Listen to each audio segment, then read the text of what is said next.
So, tonight, we're going to do Ask a Satanist.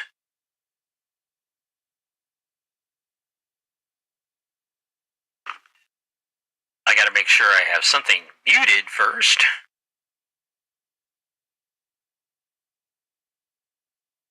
Alright, so, Ask a Satanist live on YouTube and TikTok. So without any further ado, let's get this party started.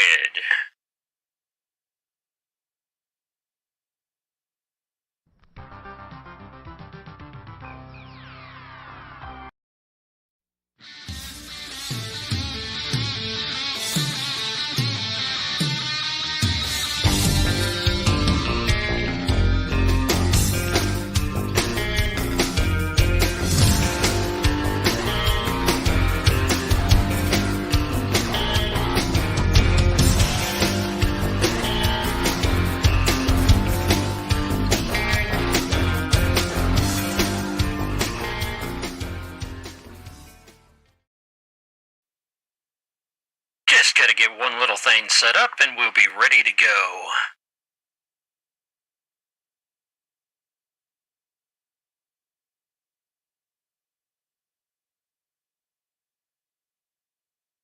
Of course, I'm being a little bit slow tonight, but what else is new?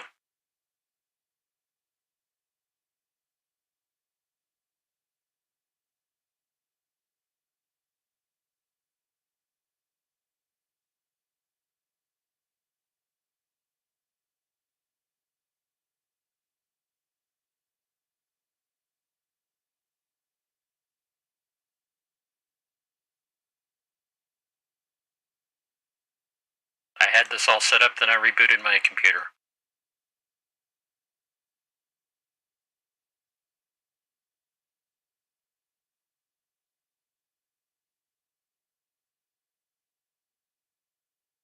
And that's typical.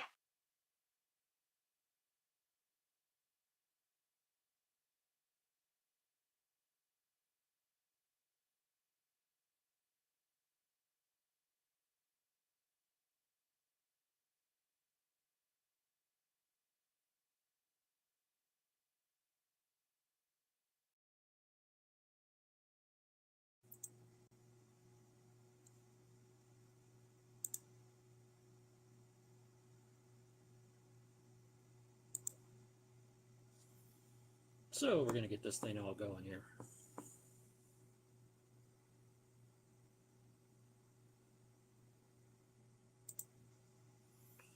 Welcome. It's Ask a Satanist live on TikTok and YouTube.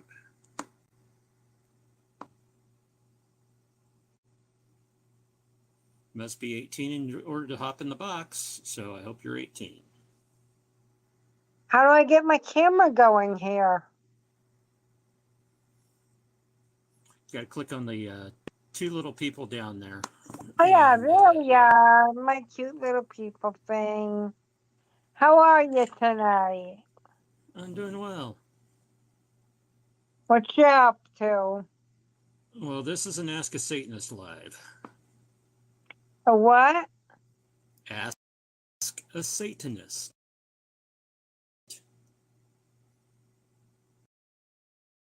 Oh, well. Well, if that works for you, didn't work for me. I'm so sorry. What happened? Nothing happened. I just studied my way out of religion. Oh. Okay, well, I'm really sorry. And I'm going to politely leave your room.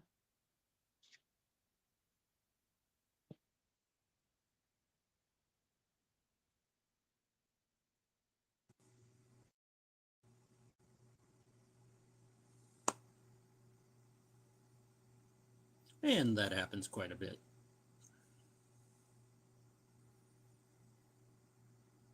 So let's just get a little bit more set up here since I'm running a little bit behind the schedule. What else is new for Grumps?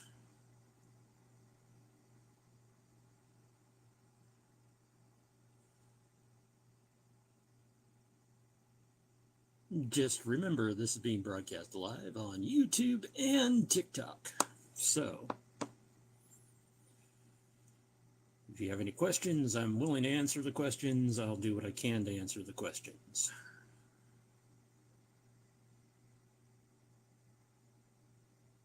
Hope everybody's having a wonderful evening, wonderful morning, whatever time of day it is for you.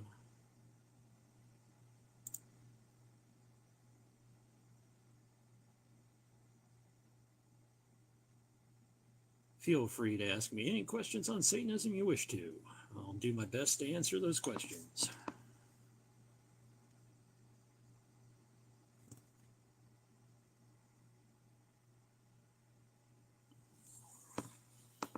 Hey, Haley.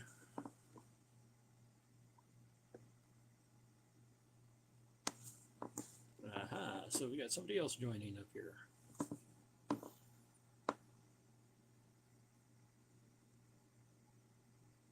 Oops, wrong person. You can ignore that, Deirdre. Deidre. Can you hear me? What's up, Raphael? Hi. So, is his name Anton LaVey? Is Anton LaVey, the last name LaVey, does that have something to do with Satanism or anything of the culture? Anton LaVey was the founder of the Church of Satan, so yes. Okay, nice. Nice. I knew it.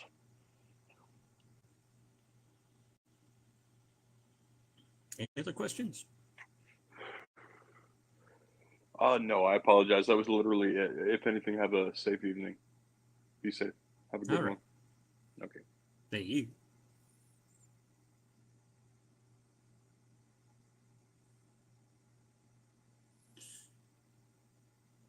I really have fun when I've got two different names that I know around here, Deirdre and Deidre. My apologies, Deidre. Hello, Nora. Welcome.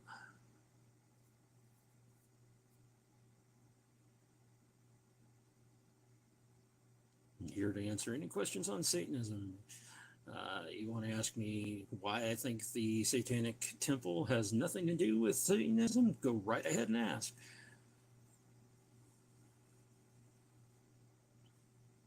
What's up, spooky, unholy spooky rites?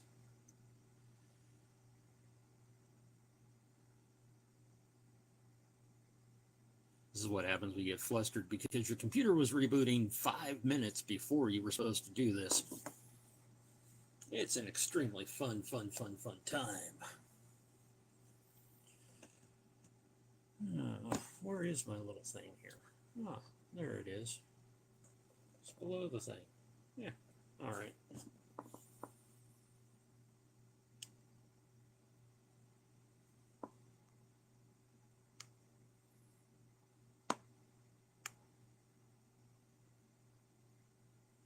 What's the difference between the Church of Satan and the Satanic Temple? Well, the Satanic Temple is nothing but a bunch of humanists parading around with satanic aesthetics and tropes. They have nothing to do with Satanism, really. They're just a humanist organization disguised. Why do you worship the devil? I do not worship the devil. That's one thing I do not do.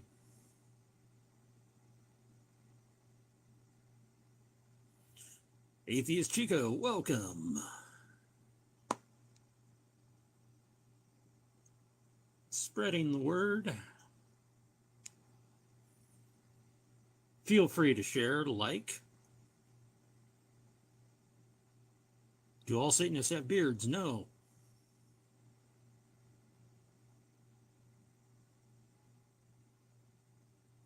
I see that, Chico. That's why I probably ignored it.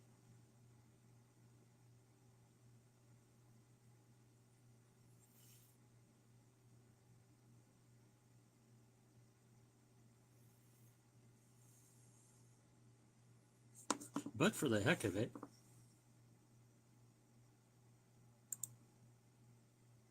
yeah, this is what happens when your illegitimate son gets on here and starts pestering you. So,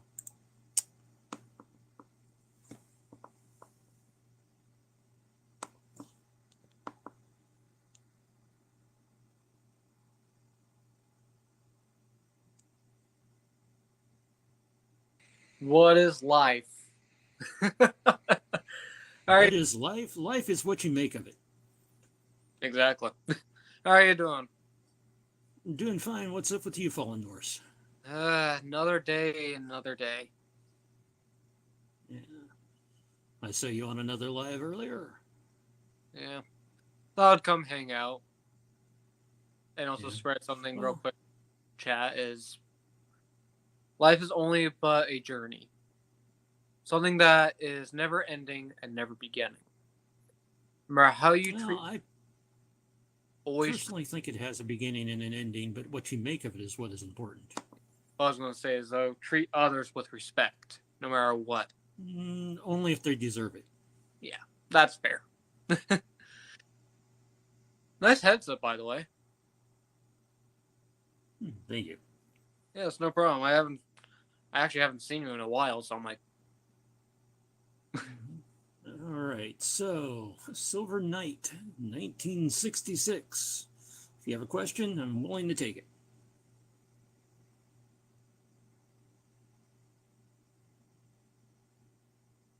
Hey, good morning. morning.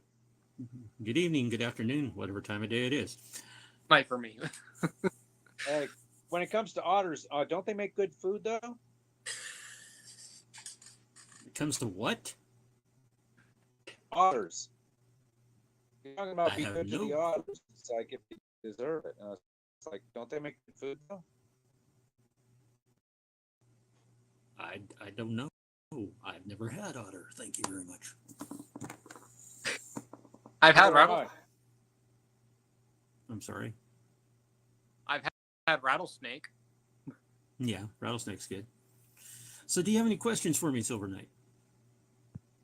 Oh, just basically, how are you today? I'm doing That's fine. Spectacular. I'm answering questions on Okay. Satanism tonight. Oh, well, you already answered most of mine last week, so I'm good on those All on right. that front. But the apparently Saul Severe has a question about the Baphomet. Yeah, and they want to come on up. So I'm going to go ahead and knock you on down, Silver Knight, and you both, Fallen Norse, unless you got something to contribute in the way of questions. Hey, you can kick me I'm off. being that type of person tonight. It's all right. Don't worry. All good. Right. Let's see if we can get this going here. Fat Finger Complex.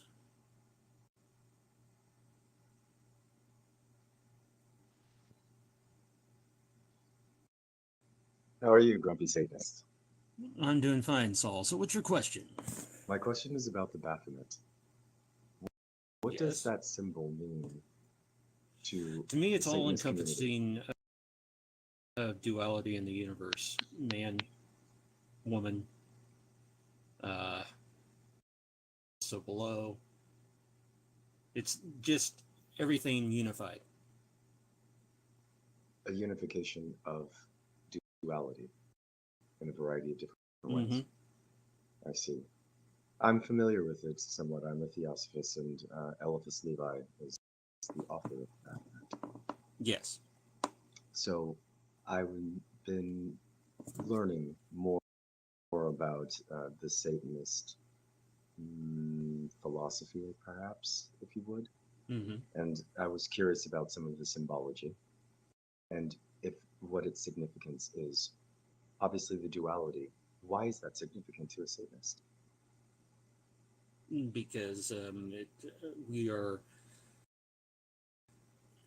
we may be higher forms of life, but we're still animals. Okay. That's why it's significant to me. And as above, so below. The Latin on it, which I cannot remember off the top of my head. The basically creation and destruction. They go hand in hand. Okay. I'm new to you. I've never seen any of your lives. What inspired your journey into Satanism? I read the Satanic Bible and realized I've been a Satanist all my life. Oh, so it was more of a revelatory type of thing. You can't convert to Satanism. You either are one or you're not. That's my understanding. So it's something that a person comes to recognize in themselves. Yes. And what is the most important tenet of Satanism for you?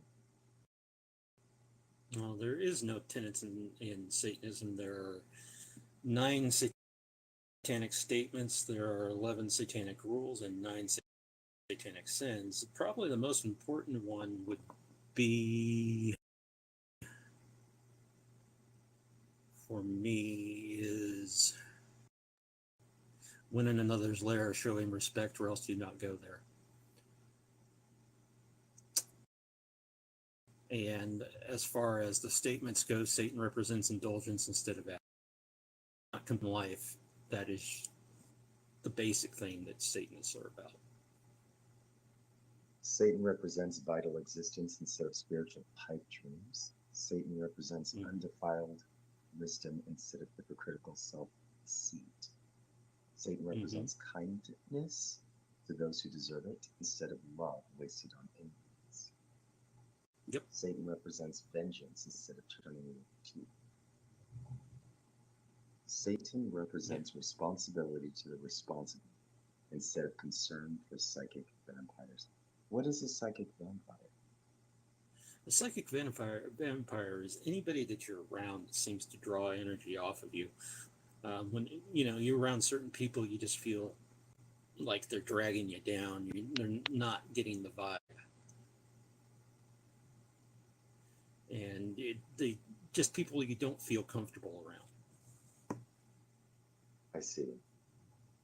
Satan represents. That's my man. interpretation. Okay. Satan represents man as just another animal, sometimes better, more often worse than those that walk on all fours. Because of this divine spiritual and intellect, of his divine spiritual and intellectual development, has become the most vicious animal. Well, I have to agree with that. That's quite poignant. Huh. Satan represents all of the so-called sins as they all lead to physical mental. About that. Okay, so you get the classic deadly sins: lust, gluttony, that type of thing, anger. It's okay to go after something in a lustful nature. That is just a carnal desire that we have. Gluttony, well, it's not compulsory, but every once in a while it's great to have just a feast and don't worry about the outcome at the end. You're going to be passing out anyway. And anger, exercising your anger is healthy. Not when you bottle up anger, it just gets worse and worse and causes more mental and health problems for you. So venting that anger in a constructive way helps. What if pride? So basically anything people consider, a carnal sin, we embrace. Even pride. Even pride, but not self-destructive pride. Interesting. It seems to me that the things that are embraced are balanced so as not to be destructive to oneself necessarily, but it seems as though you're advocating, what's the word? Liberty. Yes, liberty. Because Satan for us is a symbol of pride, liberty, and individualism, and it serves as an external metaphysical or metaphorical projection of our highest personal potential. We do not believe in a literal Satan as a being or a person, but as the symbol of our liberty and individualism and pride. I find it extremely interesting just how distorted the Satanists from a public perspective are. Because everything that you are describing everything that you're telling me and what I'm reading is opposite from what has always been expressed in general. Meaning, Yes. why? Like, how do you feel about that? Well, you know, I really can't control the public perspective. It's influenced by Hollywood. It's influenced by the church. Um, you can't really influence a person's perspective except by doing things like this, which is answering questions of people, trying to get out the right information instead of all the misinformation that is put forth in media and other forms of consumption of information.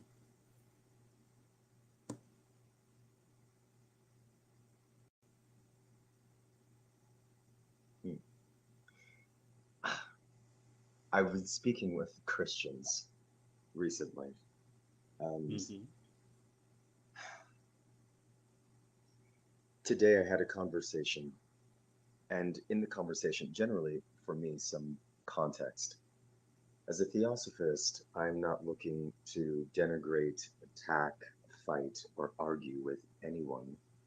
I Mm-hmm. do enjoy understanding, exploring, and uniting, if and when possible. With the Christians, I play as nice as possible. There was Yeah. a discussion in regards to slavery that came up, and it was having to do with the with the Old Testament and slavery back in that time, and it was stated, oh, it was really more of indentured servitude and just more of a social construct for work, etc. I then opened up their scripture and read directly from their Bible. Made it made that was explicitly clear from the quoted words of their God that this scene was that one, slavery was absolutely encouraged, and that it was detailing how to treat the slave, and it was So quite cruel. you were reading from the Levitical text or the Deuteronomy text? Ooh, it was actually numbers in this case, Okay, but Numbers. yes, yeah, the Levitical, the Levites, and the entire Levitical, uh, structure is just abominable. Mm-hmm. And I found that in comparison, what was read, there is another story also in Numbers, and I was like, if I read it, and I did read that one little clip, but if I had read the other to them, and I had replaced the words of the priest as instead of just said satanic priests, they would revile and say, yes, that's totally just abhorrent. But instead, it was actually the Levitical priests who needed the virgins to sacrifice to their god. I am confused why there seems to be an inversion there. What are your thoughts about that? I really can't put too much thought into it. I'm not an expert on the Old Testament slavery thing. There's a gentleman on here that goes by TikTok. Please don't ban me. And he's used to use slavery as his main talking point. It's not one of my talking points. I don't see rehashing that particular thing to be something that would be beneficial when discussing with a Christian, because it's just been so talked about. It's like flogging the horse that's already stuck in the mud. Oh, I understand. Not that particular. I mean the God of the Christian God of the Old Testament. From a satanic perspective, I'm extremely curious to know if you would find the character, how you would measure the character. I find all gods fictional. So anything you see that's reflected by a god would be reflection of the man who wrote it. Oh, interesting. But from a characteristic perspective, whether man or whatever, what is your take on that from a satanic view? What they were doing, the context is simple. We've conquered these people, and so now we're distributing the spoils, and that's it. Well, is slavery ever correct? That would be my question. It doesn't matter the historical context. Is slavery ever correct? Yes, slavery has existed in every culture throughout time. Becca, does still happen today. And Grumpy Satanist, your question is absolutely apropos. Is it ever correct? Is slavery abhorrent? Now, there's a difference between that type of slavery and slavery for pleasure. That is something that a person enters into voluntarily.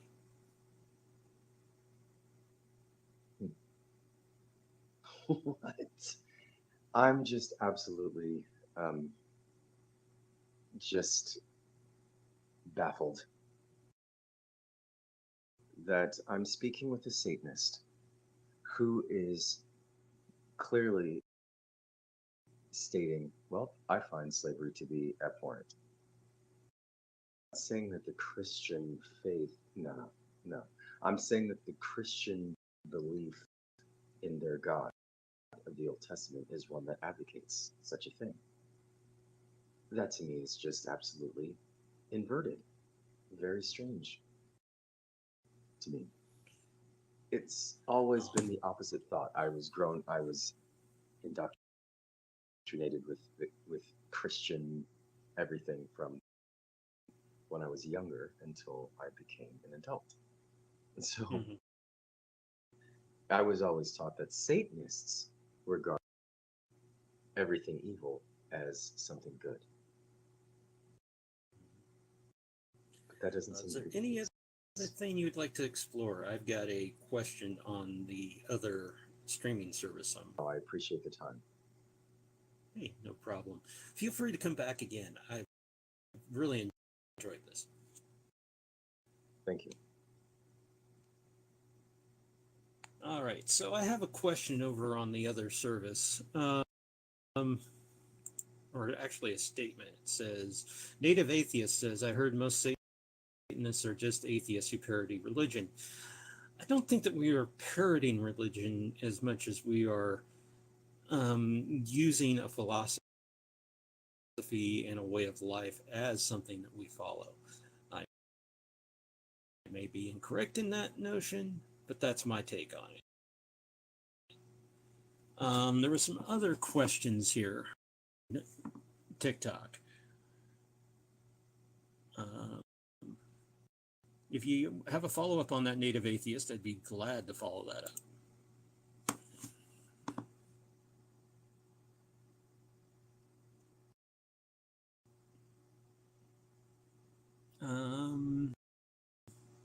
If anybody asks a question that I missed, I have this thing where I can't pay attention to text when I'm trying to answer verbal questions.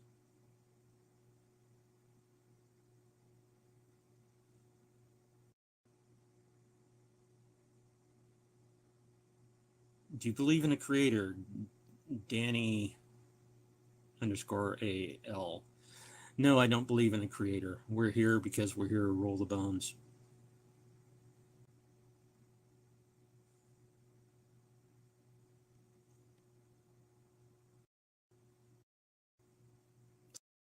Seven Horse, you can take that elsewhere. We're not really interested in the band right now.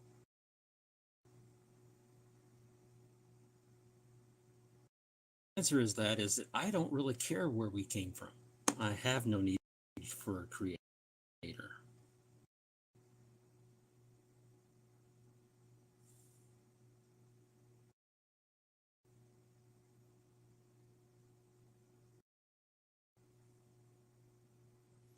It doesn't matter where I came from. I don't know where I came from. I don't know where humanity came. I don't need some phantom to create it. Of course, I value life. Life is the very thing that I celebrate. Life is about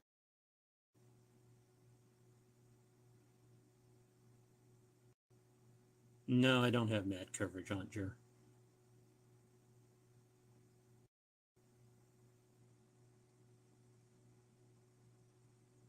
But I only have 12 people, so don't worry about it.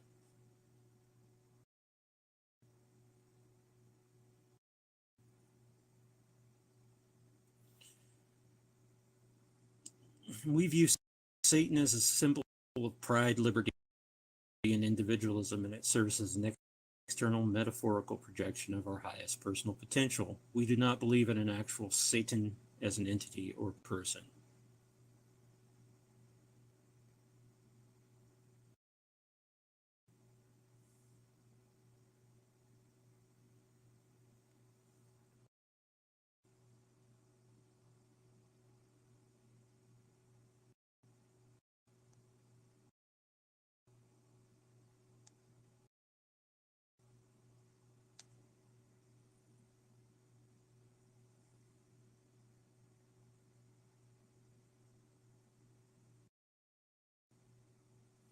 Actually, Satan is not biblical. Satan comes from the Hebrew mythology. It means adversary, accuser, and opposer, and it is a title, not an entity.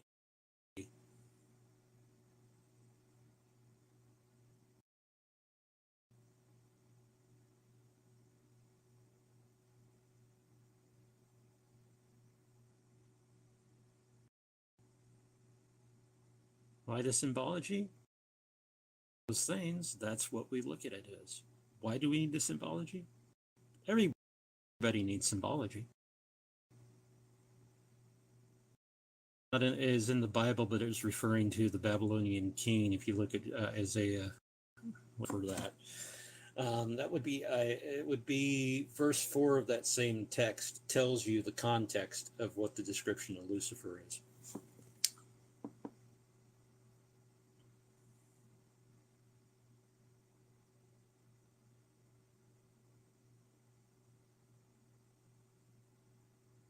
If you want to, I can look up the text and read it. Which means light bringer.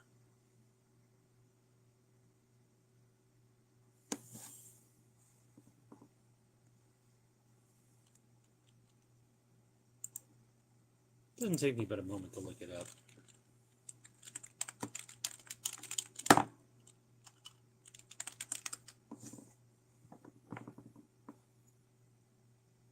Isaiah 14, verses 12 through 15 discuss Lucifer.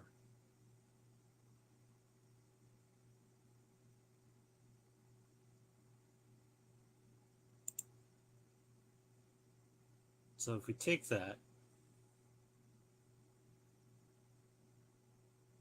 and we go to verse 1,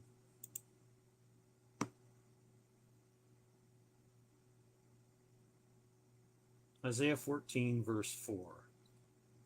That thou shalt take up this proverb against the kingdom of Babylon and say, how hath the oppressor ceased? The golden city ceased. The Lord hath broken the staff of the wicked and the scepter of the rulers. He who smote the people in wrath with a continual stroke, he that ruled the nations in anger, is persecuted and none hindereth. The whole earth is at rest and is quiet. They break forth into singing.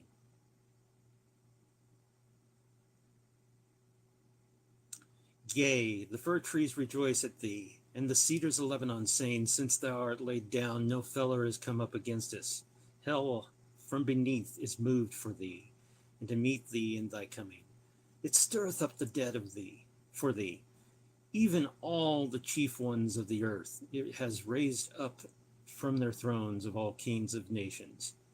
So it keeps on talking about all the things that has been accomplished by the king of Babylon. And then at 12, it goes, "How art thou fallen from heaven, O son of the morning, Lucifer, the bright one? O Lucifer, son of the morning, how art thou cut down to the ground, which didst weaken the nations?" It's referring to the king of Babylon up in verse 4. It's not referring to a fallen angel.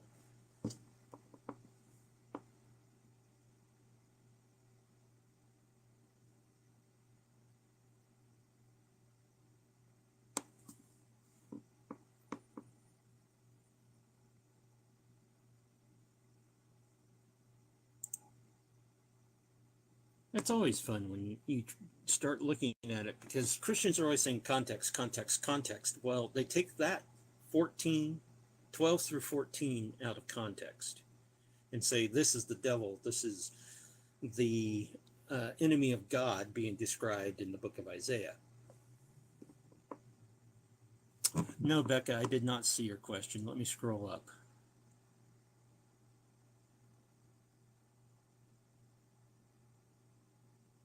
So do I believe Jesus existed?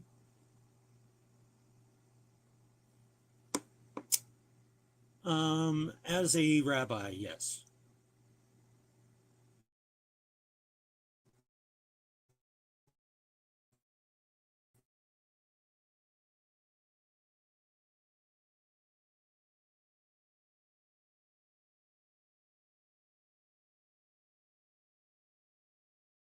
Type of stuff.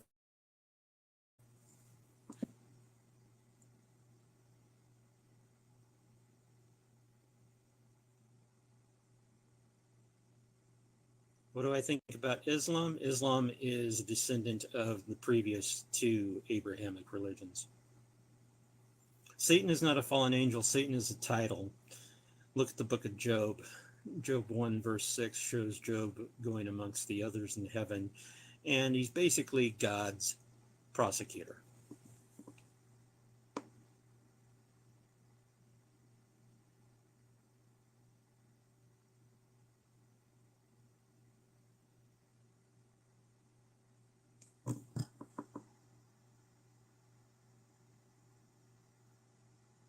Jesus was a rabbi.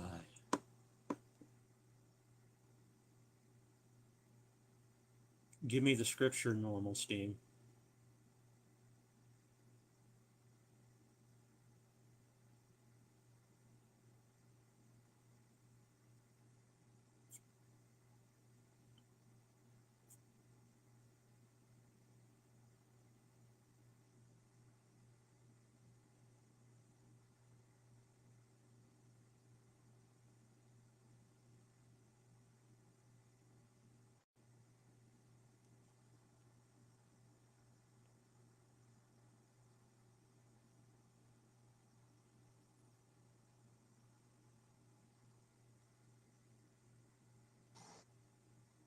Hello. Yes. What can I do for you? So you're a Satanist? Yes, I am a Satanist. Uh, do you believe in transgender rights? What's that got to do with the price of tea in China? I just want to know, because I believe transgenders are Satanists as well, but they're a little more evil than Satanists. Have a nice day. I'll hit.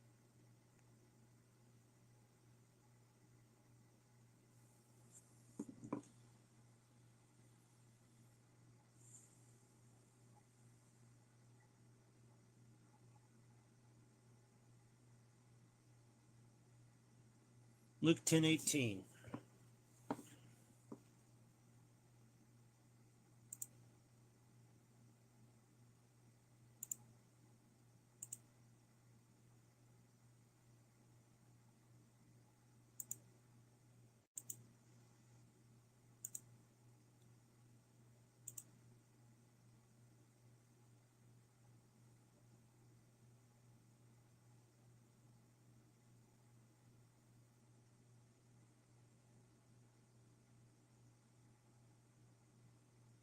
See, that's the Christian mythology, not the original Judaic mythology.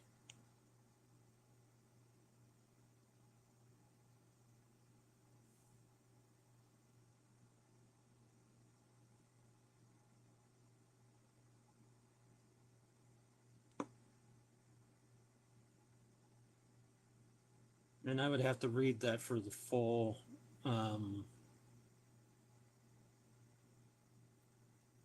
context.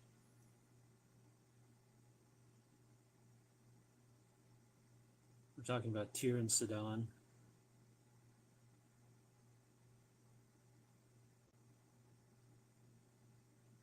And Cain, in my opinion.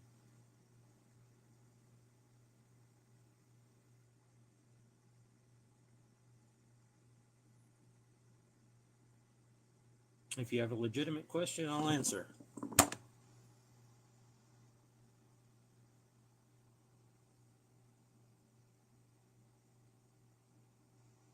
You withdrew your request to ask a question, so I'm assuming that wasn't a legitimate question.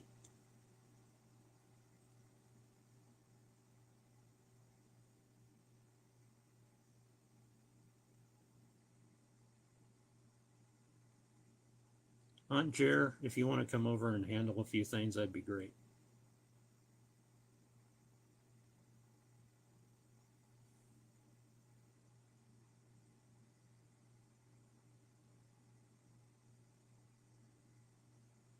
So far, I haven't seen a legitimate question.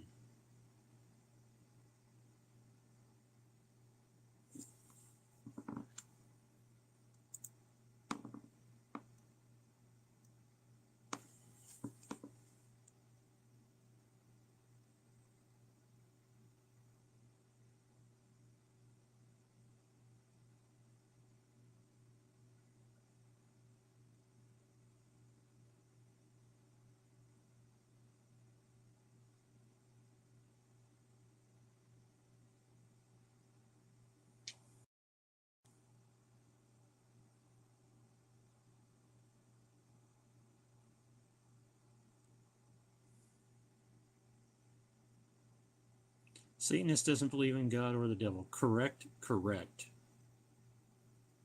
Satan a person or an idea? Yeah, that's a tricky question. It's not a person or an entity. Do I believe in life after death? No.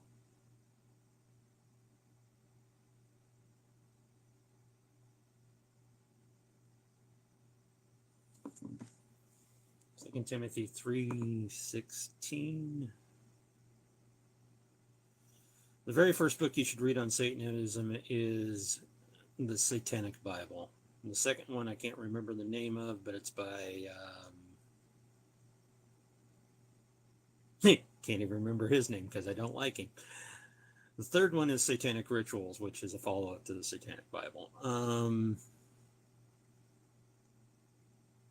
I need to add that to my list of things on my cheat sheet. Spooky writes, what's Gilmore's book?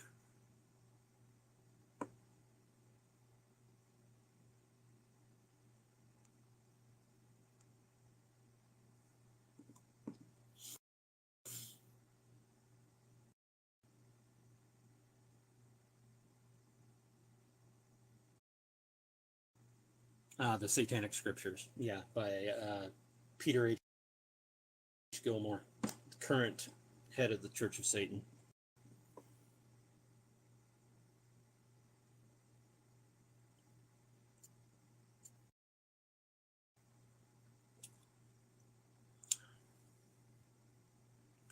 Yes, Titan, you missed. Do I believe in sin, depending on what you consider sin? I believe in the satanic sins, but not in the sins of Christianity.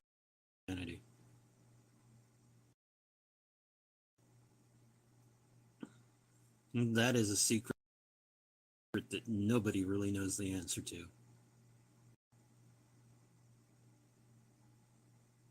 I don't know what it meant when at the end of the book it says Yankee Rose.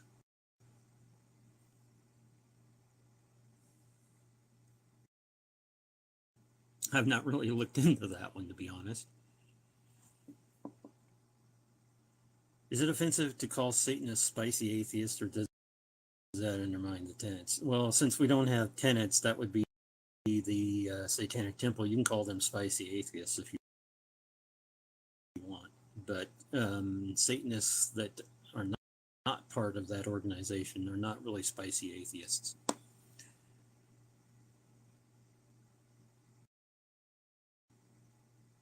Well, there are 9 satanic sins. The 9 satanic sins are stupidity, pretentiousness, solipsism, self-deceit, hard conformity, lack of perspective, forgetfulness of past orthodoxies, counterproductive pride, and lack of aesthetics.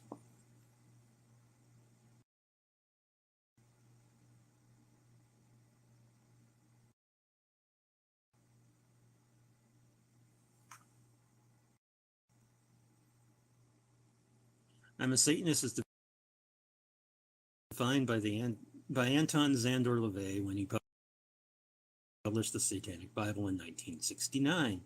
It is an atheistic religion that adheres to an Epicurean philosophy, meaning that we embrace life to the fullest, enjoy all that it has to offer.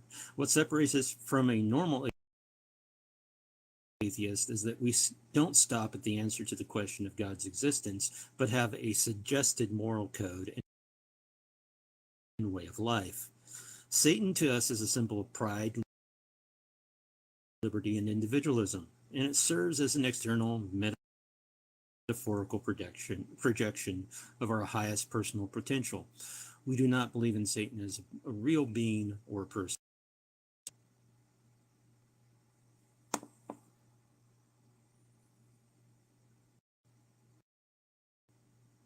Unite.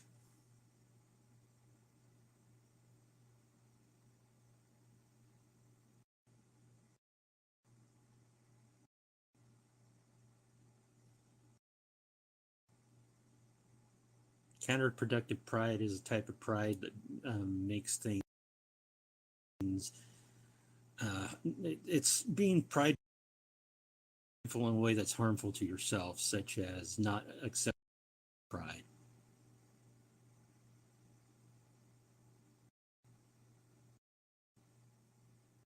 Your call, John Metcalf.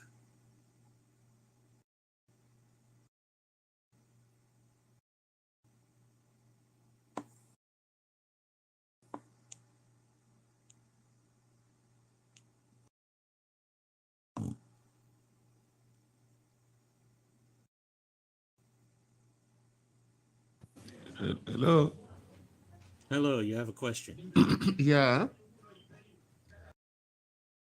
The question is, I know you have power, and I'm not having any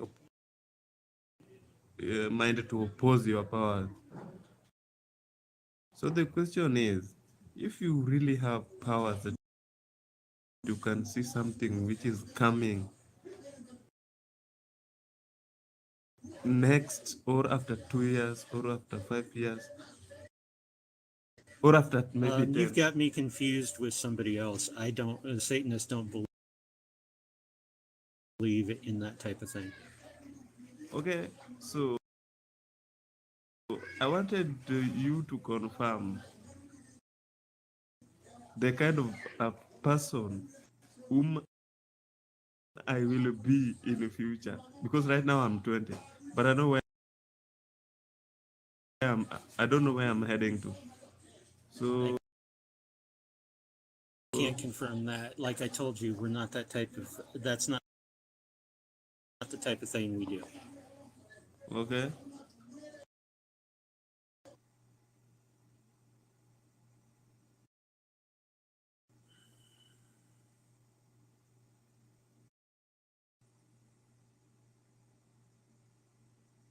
Those are the type of things that are mistaken about Satanists all the time.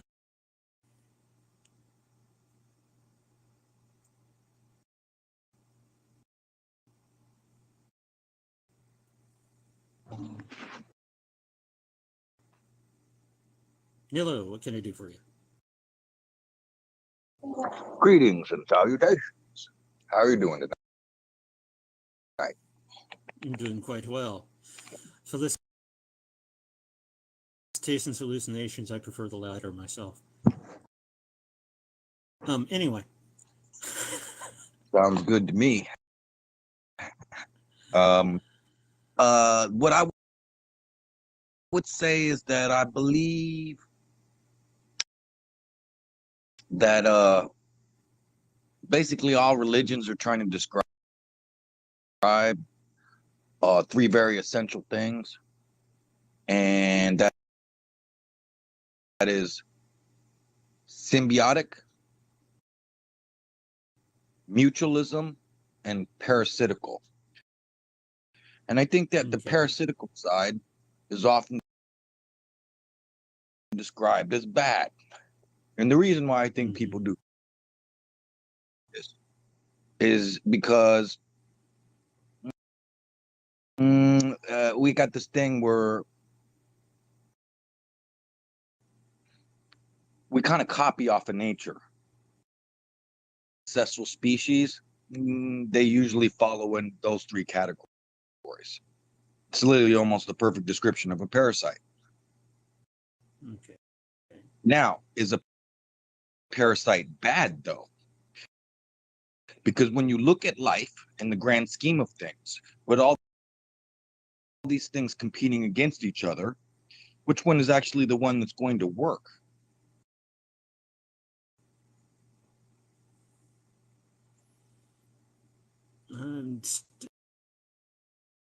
I'm struggling with the idea of a parasite.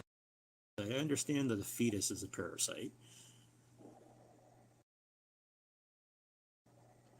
Basically, a parasite is something that does damage to its host. Yeah. It doesn't really care what it does to hurt that host. It could kill the host for all it would care. For example, our planet. We could be considered a parasite on this planet, the way we're going about our routine. A parasite.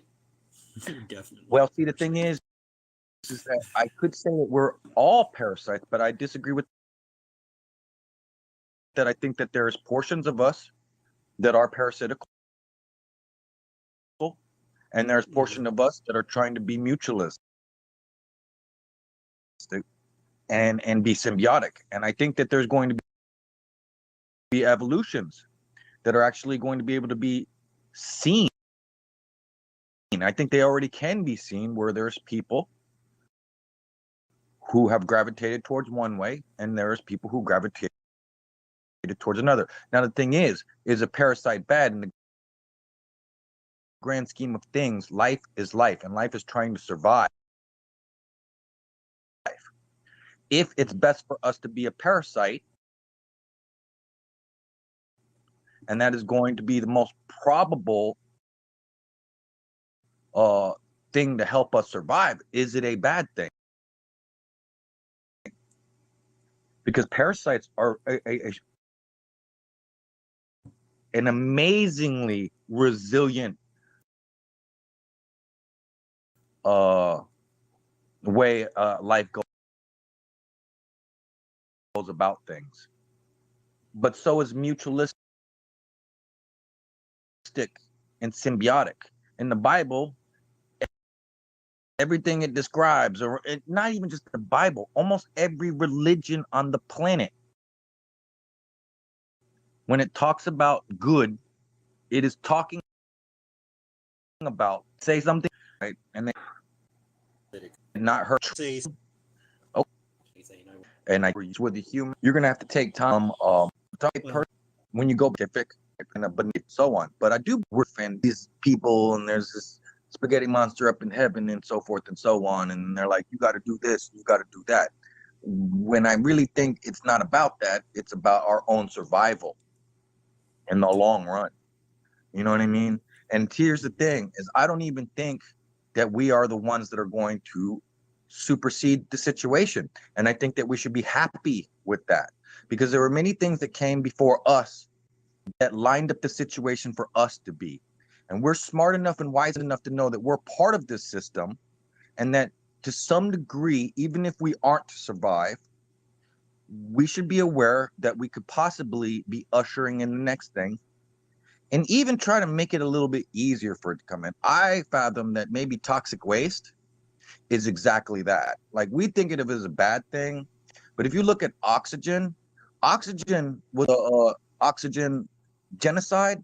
It killed, like, I think 80% of the species on the planet. And I have a caller that might have a question, so I'm going to go ahead and continue to them, if you don't mind. Okay. Thank you. yeah.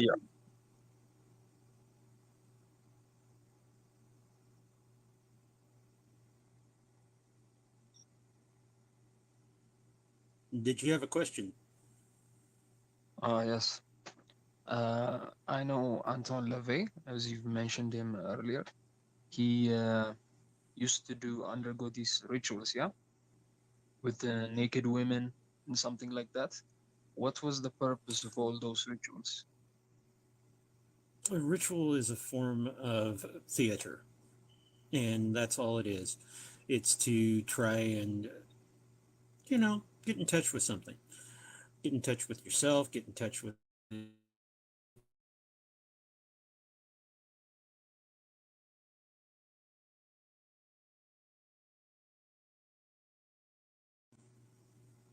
What was he trying to get in touch with? I mean, this nude women has to do with more erotic kind of ideas, right? So what does sexuality and these provocative things have to do with Satanism? that. I really can't answer. Okay, thank you. Oops, I accidentally canceled somebody's request. If you want to request again, go ahead.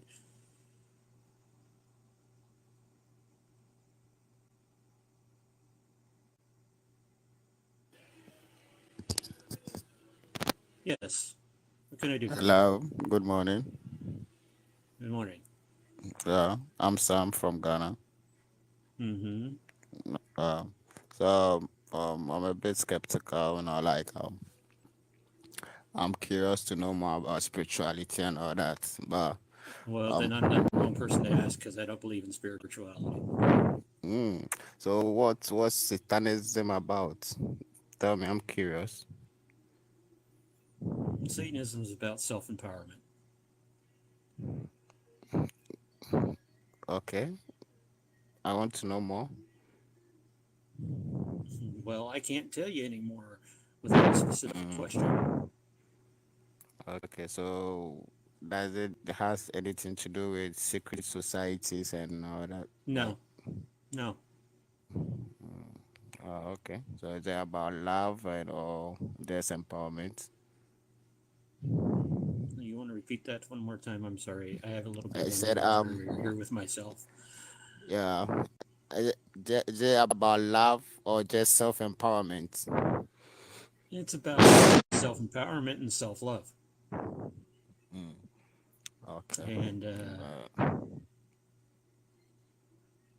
So else? what's the world view of a Satanist?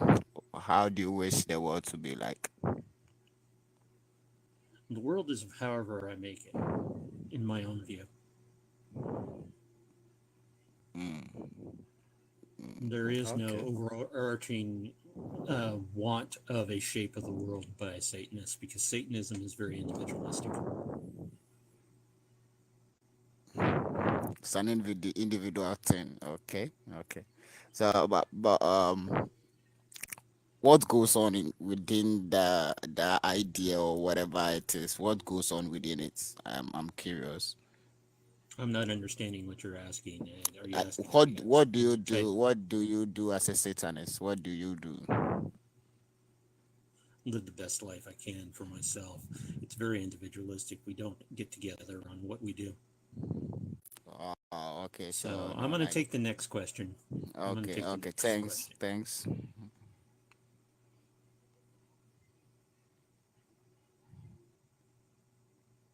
Yeah, if you're going to be asking questions, please don't on your microphone.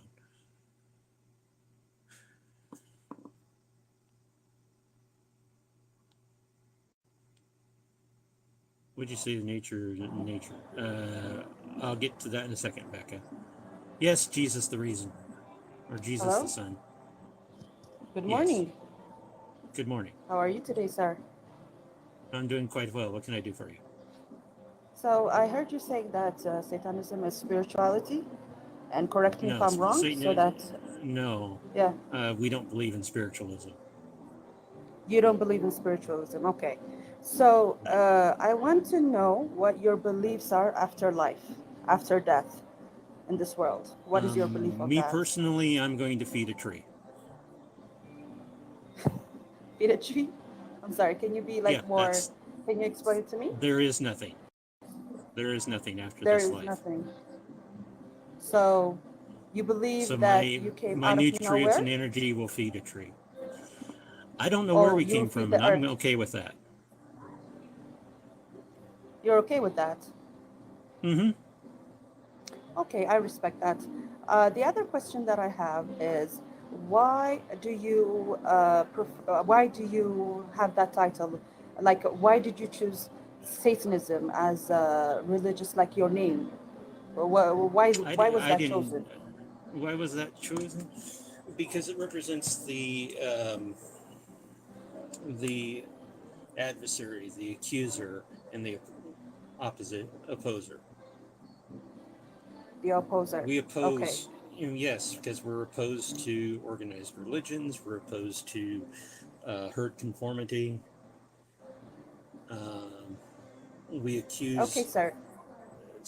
found organized religion of being over controlling, and we are the adversary against such type of ideals. Mm-hmm. So you took your organization or your belief system took out a name from an organization that you want to be opposed of, because Satan is Actually, referred we to took in it. the Bible. We took it from Hebrew mythology. Yes. Okay. So why why name yourself after something Why that you not? despise, or that's my question. Why? Like, Why if something, not? if I despise, okay, let me answer it. If I despise something, I wouldn't call myself after that organization, which I'm uses not calling to I'm not define calling good and myself an bad. anti-Christian. I'm calling myself a Satanist. I'm not But calling myself an the anti-Muslim. I'm not calling myself an anti-Norse. I'm not calling myself an anti-Hindu. I'm calling myself a Satanist. And the original meaning of the word Satan is adversary, accuser, and opposer. And if you look in your Christian mythology, you'll see that Jesus called Peter a Satan. No, he didn't call Peter Satan. He called that spirit at that time that was possessing him to talk like that Satan. He didn't say No, he Peter called Peter a himself Satan. He didn't say, Satan. Peter, you No, are possessed by a Satan. He said, no, Peter, thou art of course Satan. not. Yeah. No. He said, get away You're from me, Satan. Get interpreting. behind me, You're Satan. interpreting. Yeah, you're You interpreting. interpreted it as well. Okay, You're it's I don't want to force anything that you believe. I respect people's beliefs, but what I want to know is about the name that you've created. It's just intriguing, and it's really kind of like odd for some organization such as yourself to name yourself after something that is in the Bible or Quran or whatever it is, because you But do it is not part of the believe in that belief mythology, so system. we could have called ourselves Setites, but that's a different organization. We could have called ourselves after any entity that is considered to be against anything and everything. Satism. Mm. We could have been. I can't remember what the opposing deity in Norse is, but we could have called ourselves Hadites after Hades. Mm. Mm. We Okay, just sir. chose the I word respect that. Satanist because that's the most common use in the Western world. Okay, so you want to be known by everybody what you're opposing of. But one thing I find a little bit tricky is if you do not believe in the spiritual things, I don't understand like why you need to be out here promoting, the devil. You know what I'm saying? Because at the end of the day, I'm not promoting Satan, the devil. The devil doesn't exist. but but your profile picture is the Baphomet, sir. Baphomet. You Do you are know what the promoting Baphomet something. is? Do you know what Baphomet is? Well, he's from the underworld. That's all I know. No, So no, why no, promote something no. that you do not believe Baphomet in? is Like an alchemical I symbol rather. representing unity. Okay, but that figure behind you right there is not a That chemical is figure. Baphomet. It's a figure. Yes, Yes, it's a it's an Baphomet. alchemical figure. Do you know anything about alchemy? Yes, I do. Okay. Do you know Alphys Levi? Yes. Alphys Levi is the one who drew this originally. Where did he get it from? Did he have contact in the spiritual realm? No, he did not have contact with the spiritual realm. Something else that's put up as something comes out of people's imagination. Okay. All right, sir. Thank you for your answer and have a nice day. You too now.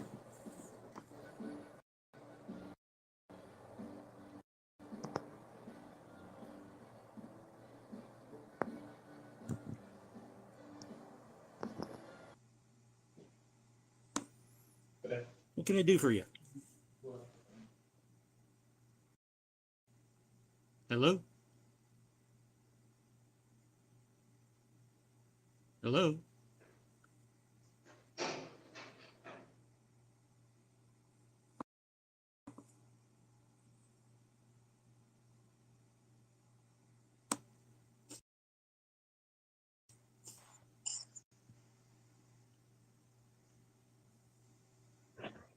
Is there any question you have? Can you hear me? I can hear you. Can you hear me? Yes. My name is Henry. I'm a Ghanaian. I live in South Africa. Mm-hmm. I get this whole thing confusing. Like Christians in the Bible. I'm a Christian. In the Bible, it says, "In all, there's nothing that exists without me." Okay, that is your belief. It's not mine. That is what. No, that is what it is in the Bible. What God describes Himself like He is everything. So That is your why belief, then do not mine. Christians? I'm not trying to say anything to you. It's just something that I don't understand about Christianity that I'm trying to throw out to see. Maybe I'll get some opinion from you. Okay. So it says, "I am everything." As in short, I'm everything. So it means that even Satan, as we're talking about now, that Christians pray against, or are even scared of, or they saying is opposing God, is within God Himself. So Yeah, why and then do Christians pray against? Because the whole thing is God, as according to what God is saying, that I am everything. There's nothing that exists without me. So why then do Christians even think about Satan in the first place? I don't know. Because according to their God, He is everything.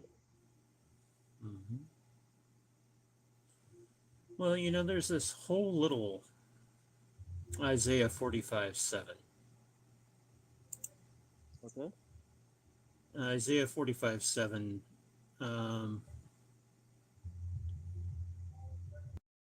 Let's see if I can find it when it's. I form light and darkness. Yeah. They're using NIV. I hate the NIV.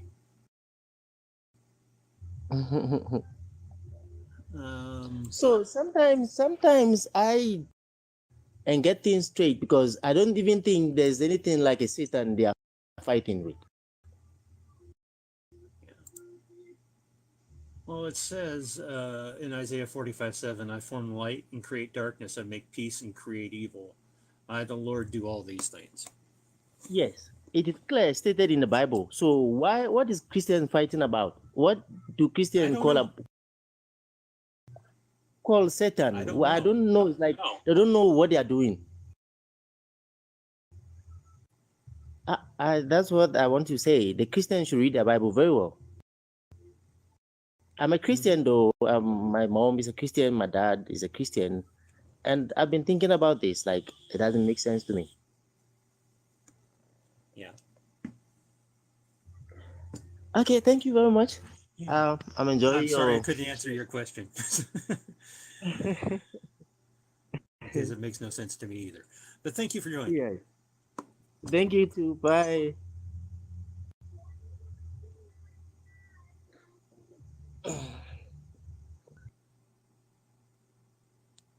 All right, Nans, you have a question.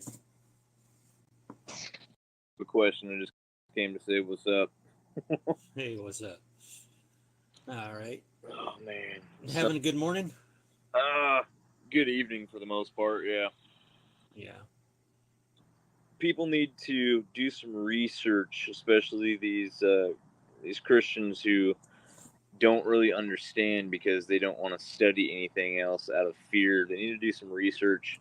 I myself, I'm a Norse polytheistic animist. I have my own spiritual practices and my own beliefs, but I don't push it on anyone else because it's my beliefs, not anyone else's. I don't care.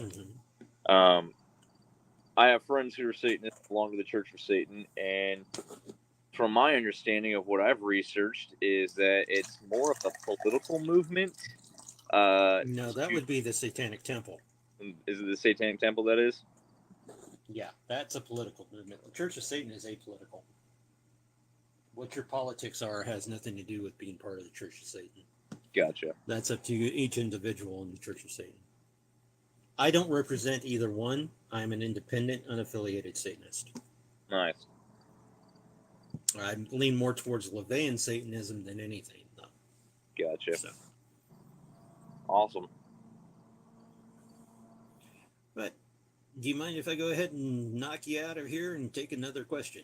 Not a problem at all, man. Have a good night. All right, you too now. If I can keep from hitting this screen. Okay. Landon, you have a question.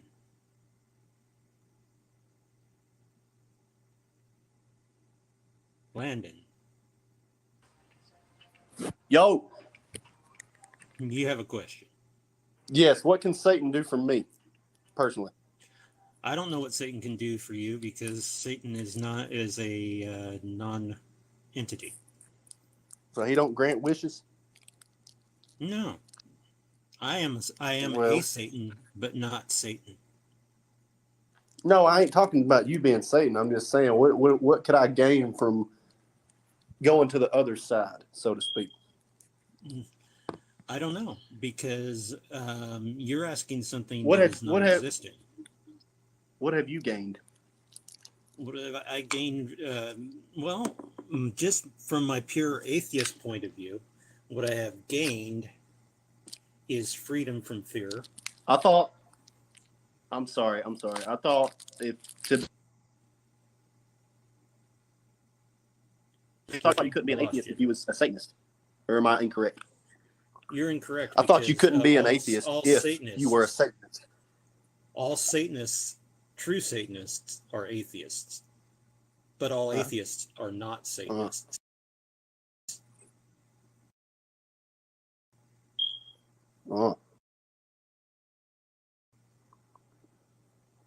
I'm learning something.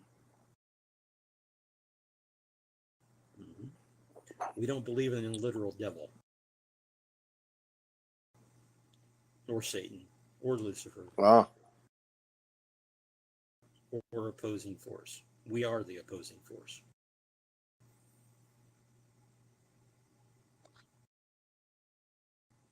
Are you talking about a Satanist? That's when you love nature? There's a whole book about it? No. We're not nature lovers. That's Wicca. Mm.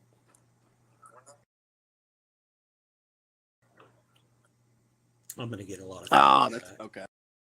That's what I was thinking of.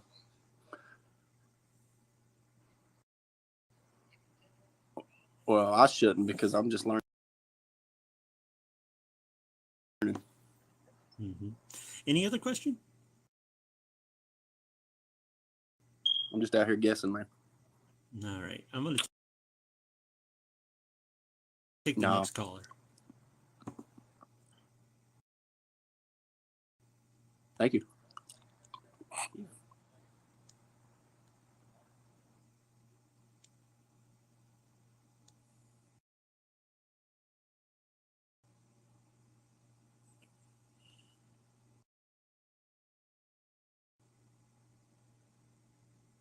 Let's see. Did I accept that one?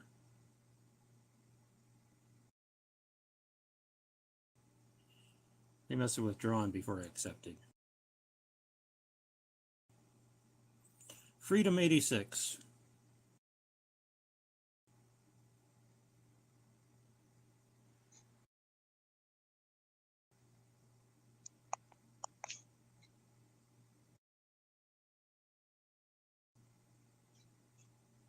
Hello, Freedom 86.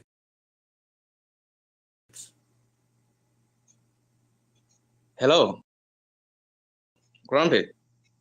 Yes, what can I do for you? I hope I got the name right. Yeah, it's good morning here from Ghana. All right.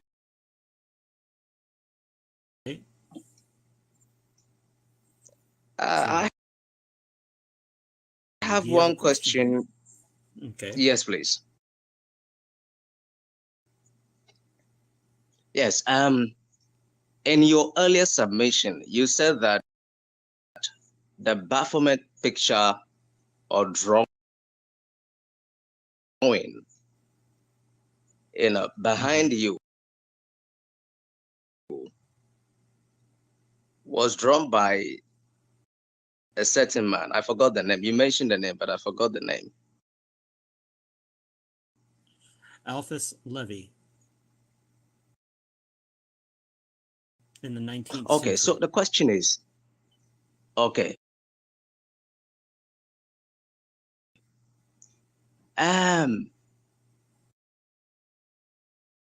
You said that was his imagination. He created it. I want to find out what was his inspiration. What inspired him? I don't know what inspired him. I don't know much about the Baphomet symbol, except that it represents duality in all things. Wow.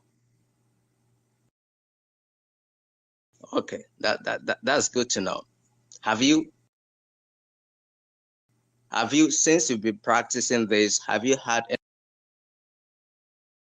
any personal encounter? Do you relate with something that? How do you relate with something that does not exist? Well, once it's a creation. Symbols you wish them to be used for. The pinnacle. This particularly the outside of it in symbology. Symbology is when people take the star for. So, it's just a symbol. A symbol is a representation of something not all caught to using created by somebody, Okay, so as a symbol of something. What I use this drawing for is for what is known as lesser magic. It draws people in.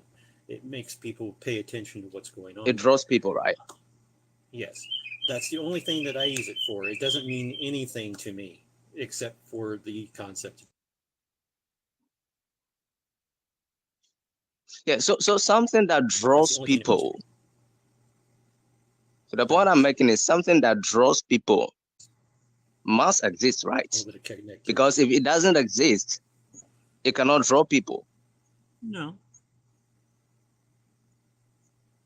For example, if you take magnet, for example. Misconceptions about what the image means. I think the point we have to make here is that, I'm not just talking about existing because the thing is physical. I'm a Christian anyway, and I believe that there are physical realities and there are spiritual realities. Physical things are things we can actually touch, see, and all of that. But there is also the invisible world, things that we cannot see with our naked eyes. So if you're saying that that symbol, that's what you think, is just something that draws people, yeah, that's my belief. That's not what I think anyway. That's my belief. So if you're saying that that Baphomet symbol is something that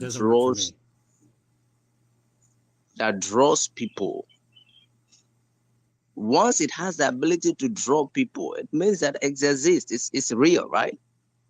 It cannot be a facade. It cannot be fake. No. It's a symbol. It's just So a that's symbol. the point I'm making. Just like a cross is just a symbol. It's just a symbol. The cross is not just a symbol. Mm-hmm. It's just a symbol.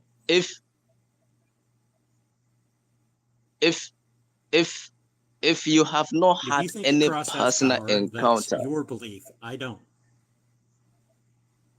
Yeah, you don't, because you have not encountered the cross. You don't believe because you haven't encountered the cross. You're assuming that I never that's it. Believe. Assumption there. Come again? You're making a big assumption. No, it's not. I'm talking from experience. For 30 years of my life. And then what happened? Thank you very much. You lost it all. Christian for 30 years, and you had no encounter with Jesus? Yes. Whoa. What is an encounter with Jesus? There's something you are not doing. This thing that you're supposed to have, this experience, this thing that makes you feel like you have a radish burp in your gut. No, the point, my belief is that after his resurrection, he showed himself again to his disciples. So, with the living Jesus, that is the goal. That encounter is what brings about transformation. Because how do you believe in someone you have not encountered? And how do you fellowship with somebody you haven't encountered? So you were a Christian for 30 good years, and you had no encounter. Okay, what you're believing is based on unpersonal gnosis. In other words, it's going to be your experience convincing you that the belief is real. What if a person has been convinced that that is not real, even if they had the unverifiable personal gnosis of an encounter, and later decide that was not what actually happened?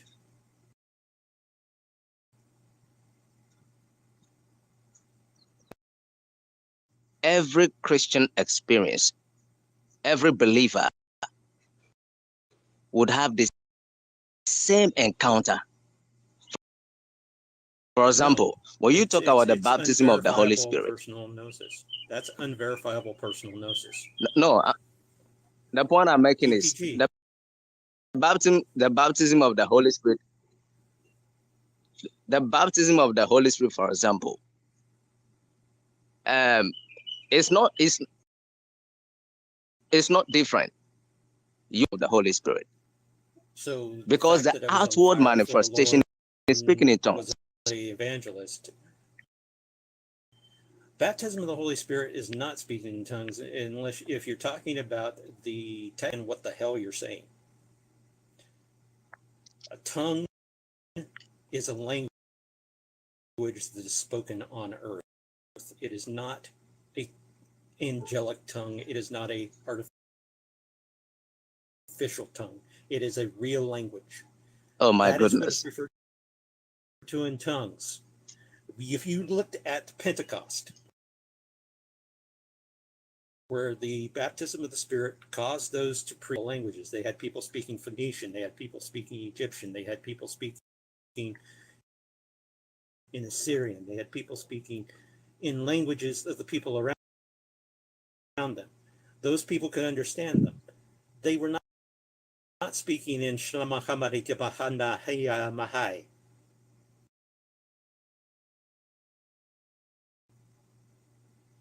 No, but we need to understand that when it comes to speaking in tongues, there are dimensions. Okay, so for example, we have dimensions. They are not dimensions. A tongue is a language that is understood by. It is not a spiritual language. It is a true language. You don't believe that? There are no levels in tongues. There are no levels in tongues. If you look at the word tongues, it is used in the Greek. It's languages, not tongues. Language. Grumpy, you don't believe that there are angelic languages? No, hell no. If you don't believe that angelic languages, nobody would have understood what those people were saying at Pentecost. Nobody would have understood them. No.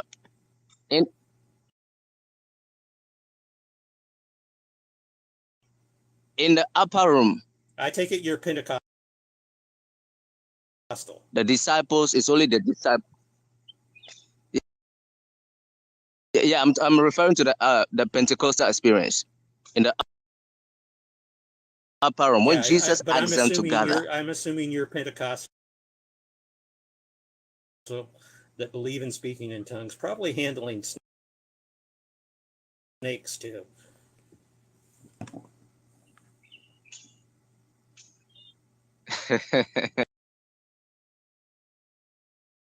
Because it says you'll be saved from the serpent's sting.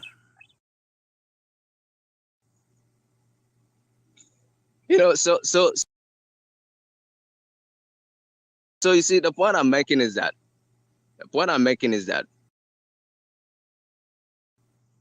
you see, that the issue you refer to, that they were preaching, for example, if I go to, let's say,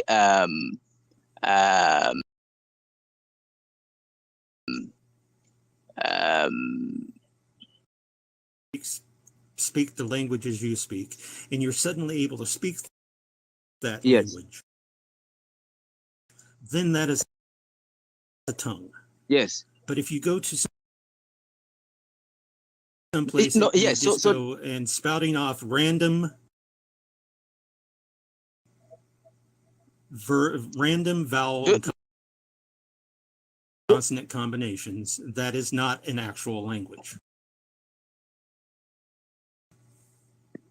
No, do you know that I can be preaching, okay? For example, I can be preaching in a large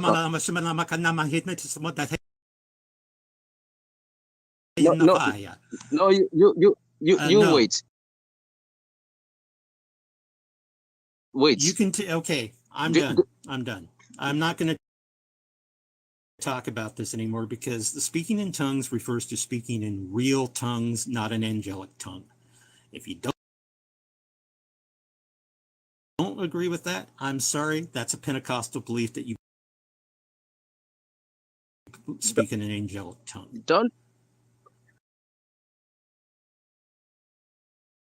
Finally, all that I'm saying is that there are physical things and there are also spiritual things. If you believe in both, then you must also believe that, you know, first of all, you should know that human beings are not just physical beings. No, they are just physical beings, in my opinion.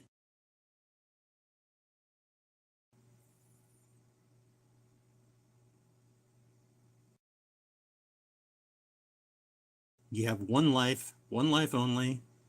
There's no afterlife. Human beings, we live, we have.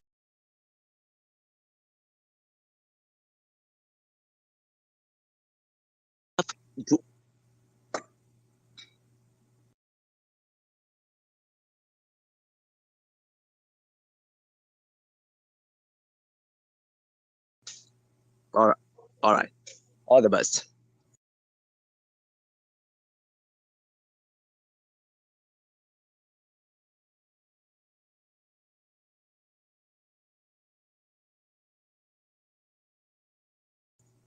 All the best to you too.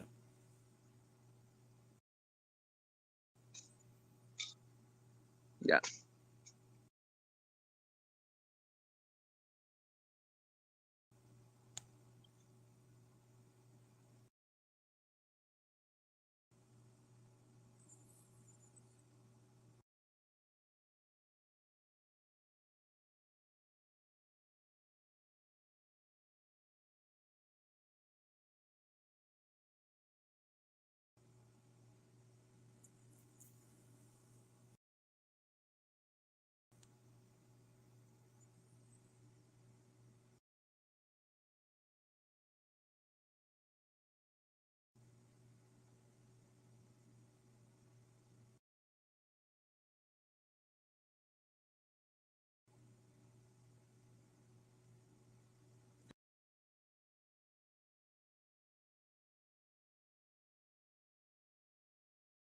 Hello.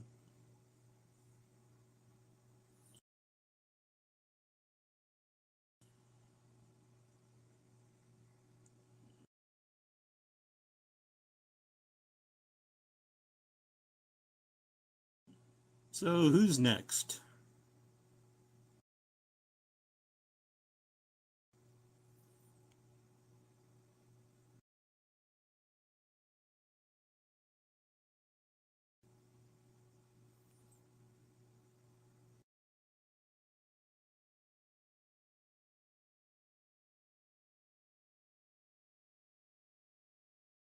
Let's see if I can take any questions from the room here.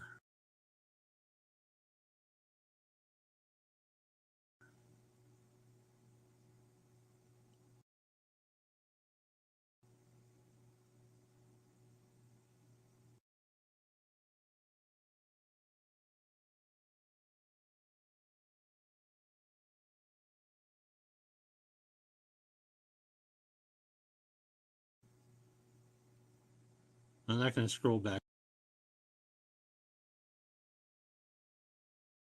up. Can you make me richer? No.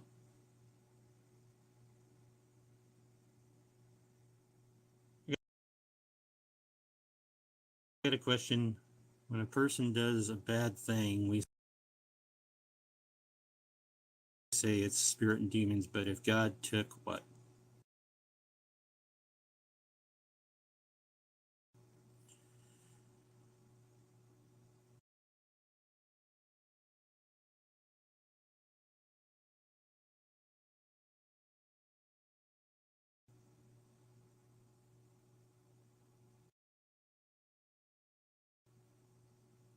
Take care, Becca.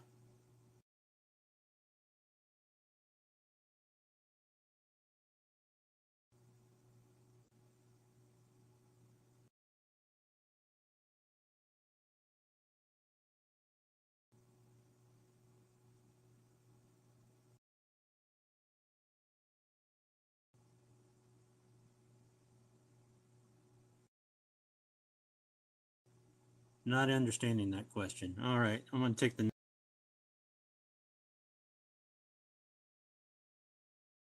next caller.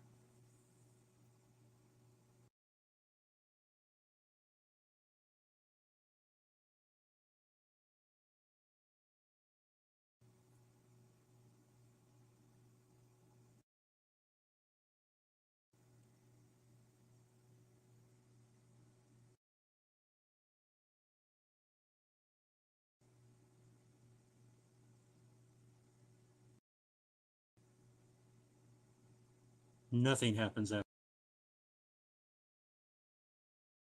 death.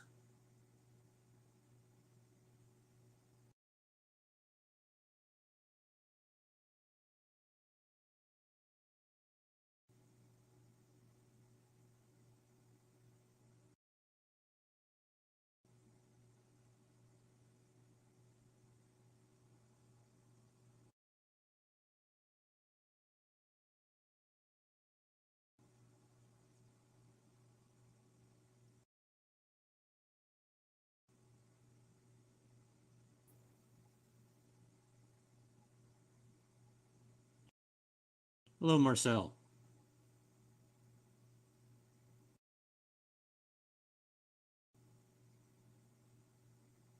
Are you there, Marcel?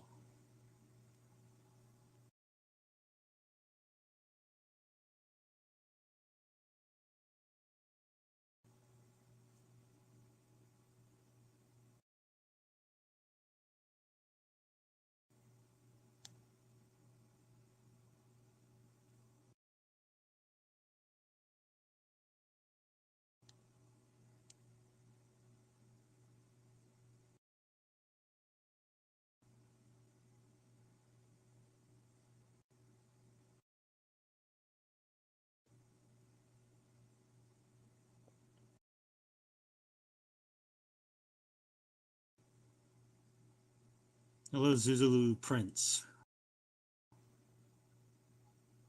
How's it going? It's going fine. What can I do for you tonight? Yeah, I just wanted to ask you, what brought you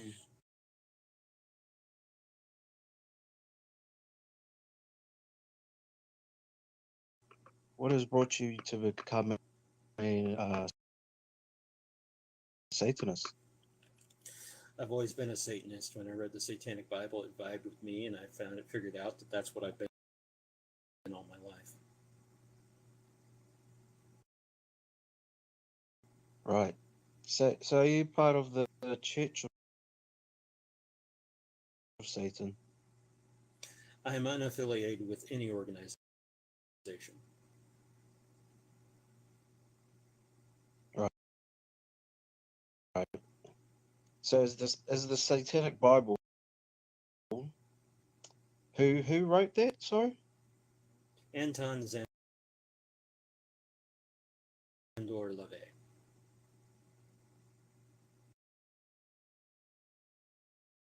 Yeah.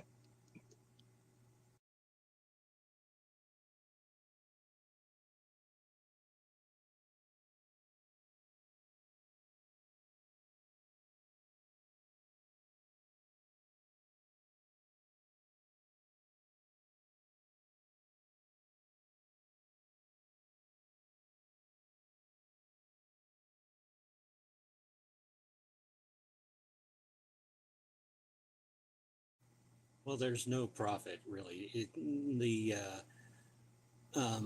book, not really, there is no prophet, that Okay. type of religion. It's an atheistic religion. I thought it wasn't a So religion. there would not be a prophet. Well, it's classified as Is a this? religion. Oh, okay.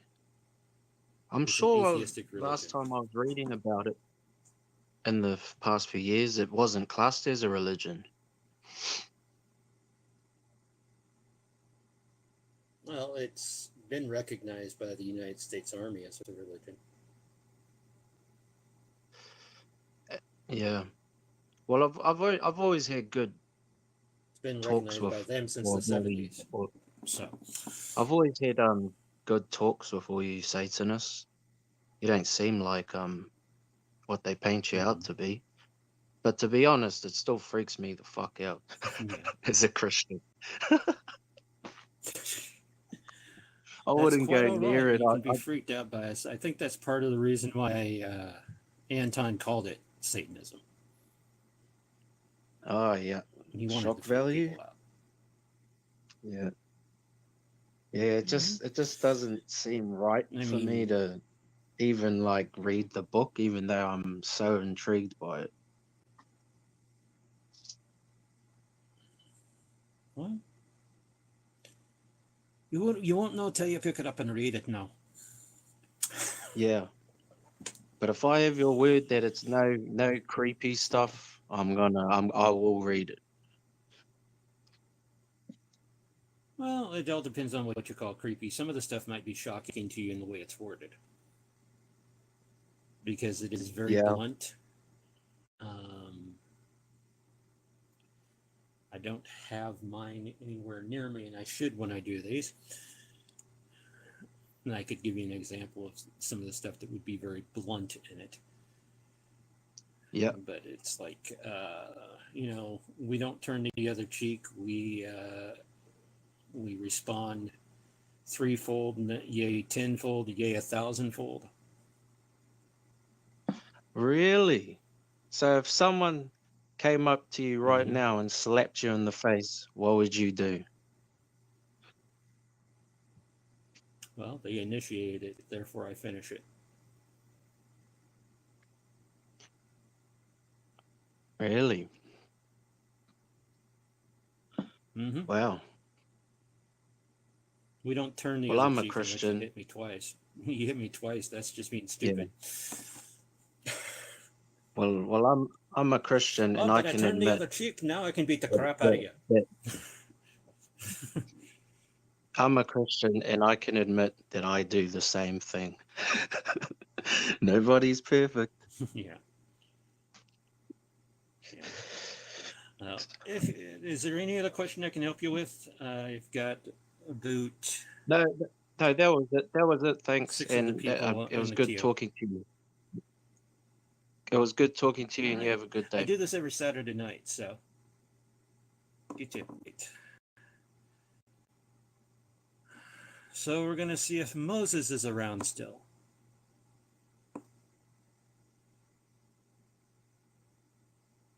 Checking for Moses. Can you hear me? Hello, Moses. I'm from Nigeria. Uh-huh. There was something you said that was quite striking, and I would love to ask you, okay, perhaps. Yes, go ahead. Okay, you said you are an evangelist for 20 years, right? Yes. Then what really made you let me say stop or change to become what do you call it? Shah, this is my I first time studied here. I studied my way out of belief. I compared the religion to religions that were surrounding it at the time of its formation and came to the conclusion that all religions are the same, they're man-made. They're man-made. Okay, and for the 20 years that you were an evangelist, what was your belief? What did you teach? Like, what was your doctrine for those 20 years? The doctrine I taught was the second coming. I was a Daniel and Revelation seminar person. I was focused on the eschaton, the end days, calling people to repent, and before it was too late. And then I realized what the Book of Revelation is all about, which was about a apocryphal work, which the world is full of those, and it was a commentary on the time it was written. It was not a prophecy. Okay. You said you work on the Book of Revelation. So you studied and it became a commentary to you. Huh? I'm sorry. I'm sorry. Can you hear me? I'm trying to tune my ear for your accent. Oh. Go ahead and ask that one more time. Okay, you said you studied the Book of Revelation and you find out that it was a commentary, not a prophecy. Yes. Okay, please, can you bring out a little fact for me? If I want to believe, if I want to believe on what you have told me, what proof do I have to believe on this that you are telling me now? I'm not here to convince you that your faith is wrong. If you believe wholly in Jesus Christ and it's working for you, please continue to be in it. I'm not here to dissuade anybody from their beliefs. I'm here to clear up misconceptions about my beliefs. Okay, misconceptions about your belief. I love this you just said. I love it. You are not here to convince anybody about Christ or if it's true or okay. One more question before I leave. You said you studied the book of Revelation, right? Yes. Okay. Have you ever read in the book of Revelation about the end time? concerning the judgment of God over the earth. Okay. Where John wrote about the war in heaven that took place, and how Satan is gonna be judged to the bottomless pit. And have you come to a point where you ask yourself, how does a man get to know this without the help of the Holy Spirit? How Because it is did he come a into metaphorical conclusion to representation element of the this? time. Huh? Because it was a metaphorical representation of what the people of Israel were going through at the time that John wrote that at Patmos. It was, I didn't hear you. A metaphorical. In other words, Yeah. it was an illustrative story about the time that the people of Israel were going through when John of Patmos wrote the book. He is looking for the punishment of the Roman overlords to be cast out of power and looking forward to a day when they will no longer be in power. Sorry, That's all but Book of Revelation is about. okay. Can I love the fact that you said you were an evangelist for 20 years. That means you have studied the Bible very well, you know in and out. So please, this question is quite confusing. You said it was a metaphor, but do you know this was not an earthly story, or it never occurred here on earth? It's still Hello? metaphorical. It's a metaphor. Okay. Okay. 99% So of the Bible is metaphor. oh wow. So you're trying to tell me for 20 years you believe in that it was a metaphor. No, 20 years I believed it was the truth. The truth. Okay. Then I So now spent what 10 made you years deconstructing myself out of that belief. Because I was indoctrinated at a very young age, I was convinced it was the truth. Okay, you're not indoctrinated, you were convinced that was the truth. Okay. For these 20 years, sir, sorry, for these 20 years, God or the Holy Oh, Spirit I spoke thought to that you. God spoke to me, yes, several occasions. But, you know, when you are indoctrinated, you tend to be convince yourself that things are happening when they really aren't happening. It's called deluding yourself. Okay, delusion, all right? Oh, okay. But haven't God spoke to you about someone you don't know, someone you haven't met, and it was true, or it was fact, and you met up to that person, and everything God told you was true, was fact? Haven't something like that happened to you? No, because that never happened to me because I was teaching on the Eschaton. I was not out trying to convert people by getting to know them personally. I was trying to convince them by fear to convert. Okay. Then lastly, before I go, um, the 20 years that you were an evangelist, wasn't there a time you prayed for the sick or someone with any disease or something like that, and That was eventually not God my healed role. them That was not my as an role. evangelist? That was the role of a. That was the role of another pastor. All right. Okay. So now, if I want to believe about this that you are saying to me now, how am I gonna be confused that this that you're telling me now is fact? Like, I want to prove it to my people here in Nigeria that okay, I come across someone online that told me that the Bible is a metaphor and all that is a story that I was don't have any indoctrinated way by to people tell you from that. Israel. Like I said, I'm not here to dissuade you from your belief. This is my personal path. Your path is different. If you want to come out of your belief, you have to find your way out of your belief. And when you're ready to come out of your beliefs, then we can talk about that. But this is about asking a Satanist what a Satanist is. Okay. So can you tell me more about the Satanists? Like I said, I like specific questions. I don't like general answers. That's why I said this is my first time here. I was All attracted right. Do by you the want me to give you my basic 2-paragraph introduction yes. to Satanism? Yeah. Now, people get upset at me because I read this. I I read have no this time. because I like to be consistent. So what is Satanism? I am a Satanist as defined by Anton Szandor LaVey when he published the Satanic Bible in 1969. It is an atheistic religion that adheres to an Epicurean philosophy, meaning we embrace life to the fullest and enjoy all that it has to offer. What separates us from a normal atheist is that we don't stop at the answer to the question of God's existence, which is no. And we have a suggested moral code and way of life as laid down in the Satanic Bible. It's suggested, it is not set in stone. We don't have to follow it to the letter.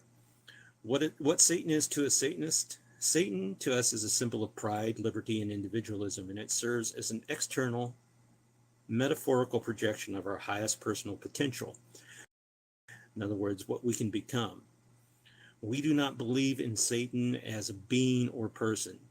Satan means adversary, accuser, and opposer, and comes from the Hebrew word Ashatan.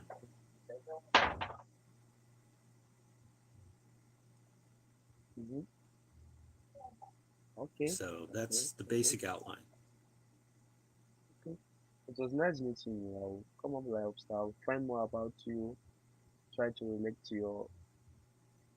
Then I'll get back. Thank you. All right. Thank you for calling. God bless.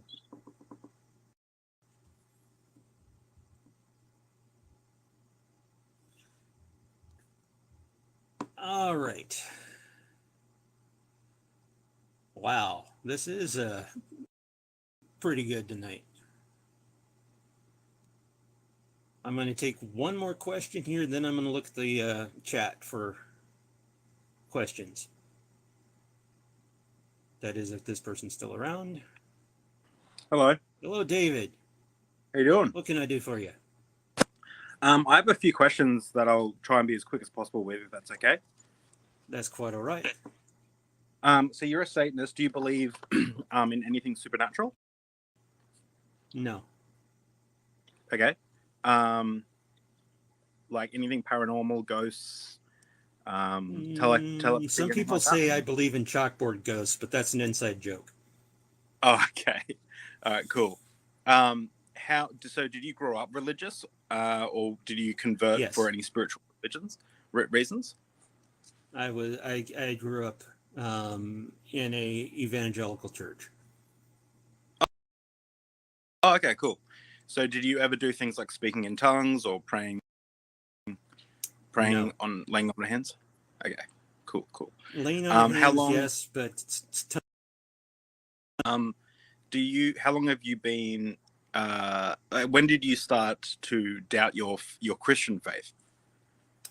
I started doubting my Christian faith when I was 40. No, Okay.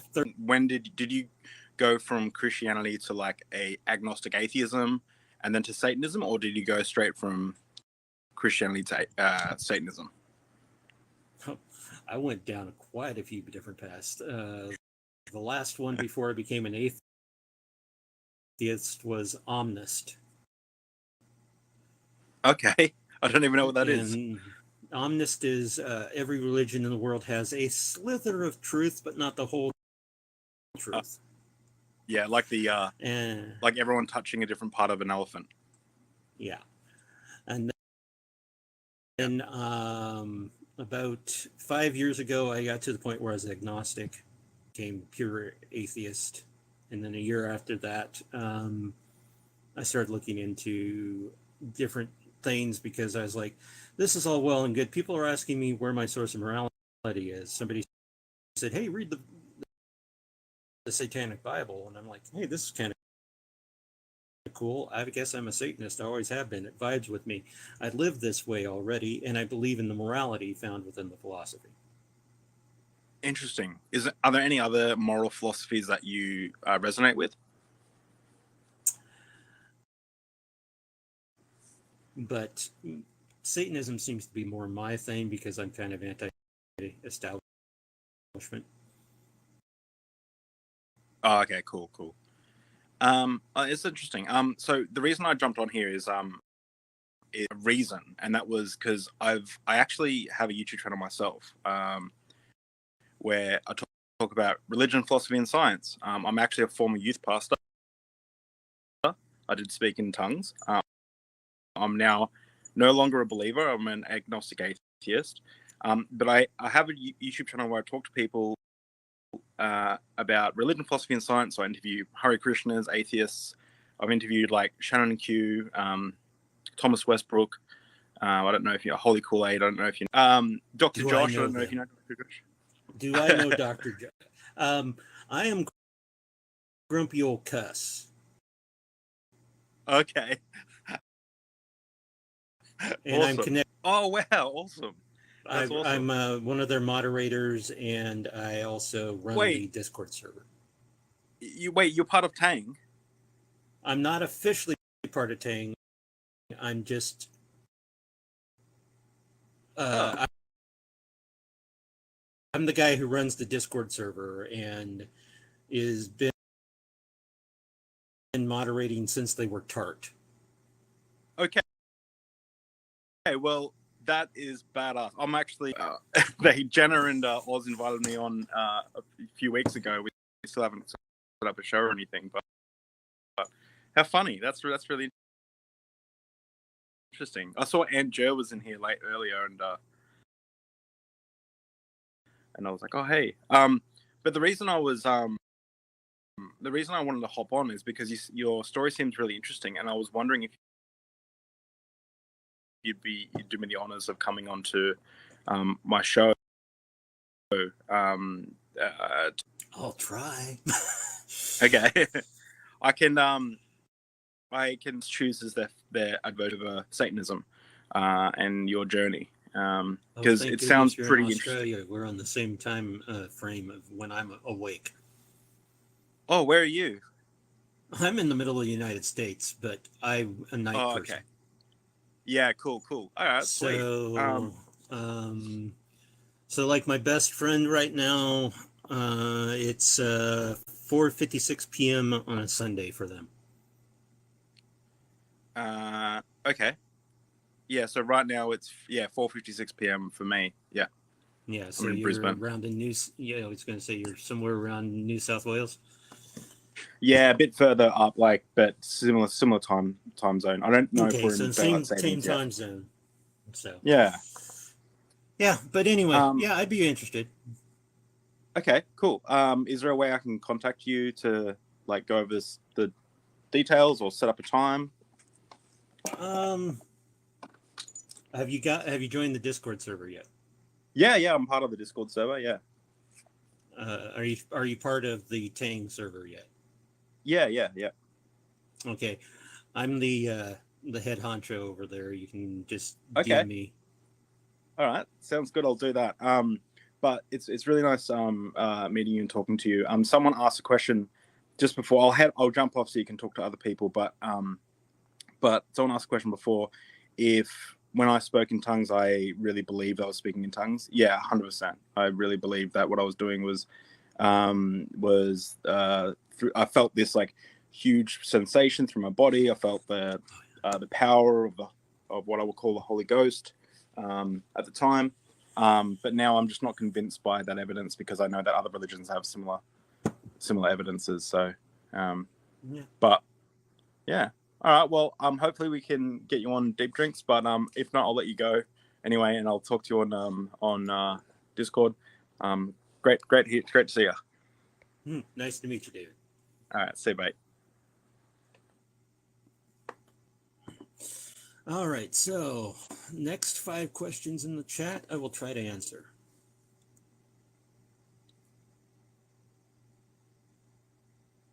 How y'all doing? Thanks for coming.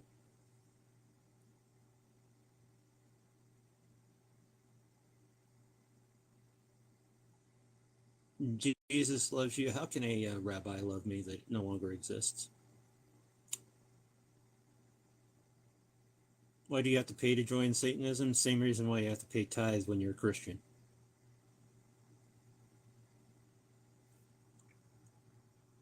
Am I a Satanist? Yes, I am a Satanist.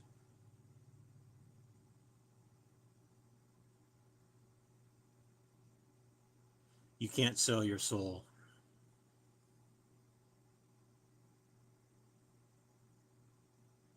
Is the devil real? The devil is a title, like Satan is a title. They're not an entity. Which type of Satanist am I? I am a LaVeyan Satanist.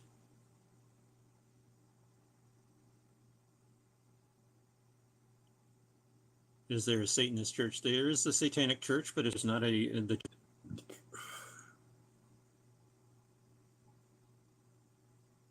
Okay. What does Satanism mean? Satanism, as defined by Anton Szandor LaVey when he published the Satanic Bible in 1969, is an atheistic religion that adheres to an Epicurean philosophy, meaning that we embrace life to the fullest and enjoy all that it has to offer. What separates us from a normal atheist is that we don't stop at the answer to the question of God's existence, and we have a suggested moral code and way of life. Satan is just a symbol to us of pride, liberty, individualism, and it serves as an external metaphorical projection of our highest personal potential. We do not believe in an actual Satan, or as a person, or as an entity. Now, I'm going to go ahead and take the next caller. Please hold your questions in here. I don't know who created who. So we're going to take somebody who I'm not going to say their name of because if I remember right, it is a slur in the language.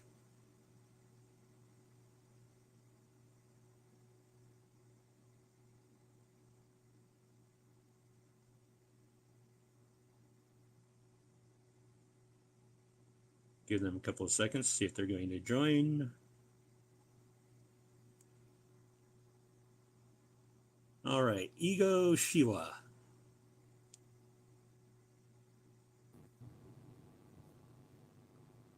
Ego Shiwa, you have a question. Hi. Hello. Yeah, how you doing? I'm doing fine. What type of question do you have? Well, I do not really have much questions, so to say. I'm a Christian, and then I'm open up to hear different views at this particular point in time in my life. I just want to hear everyone.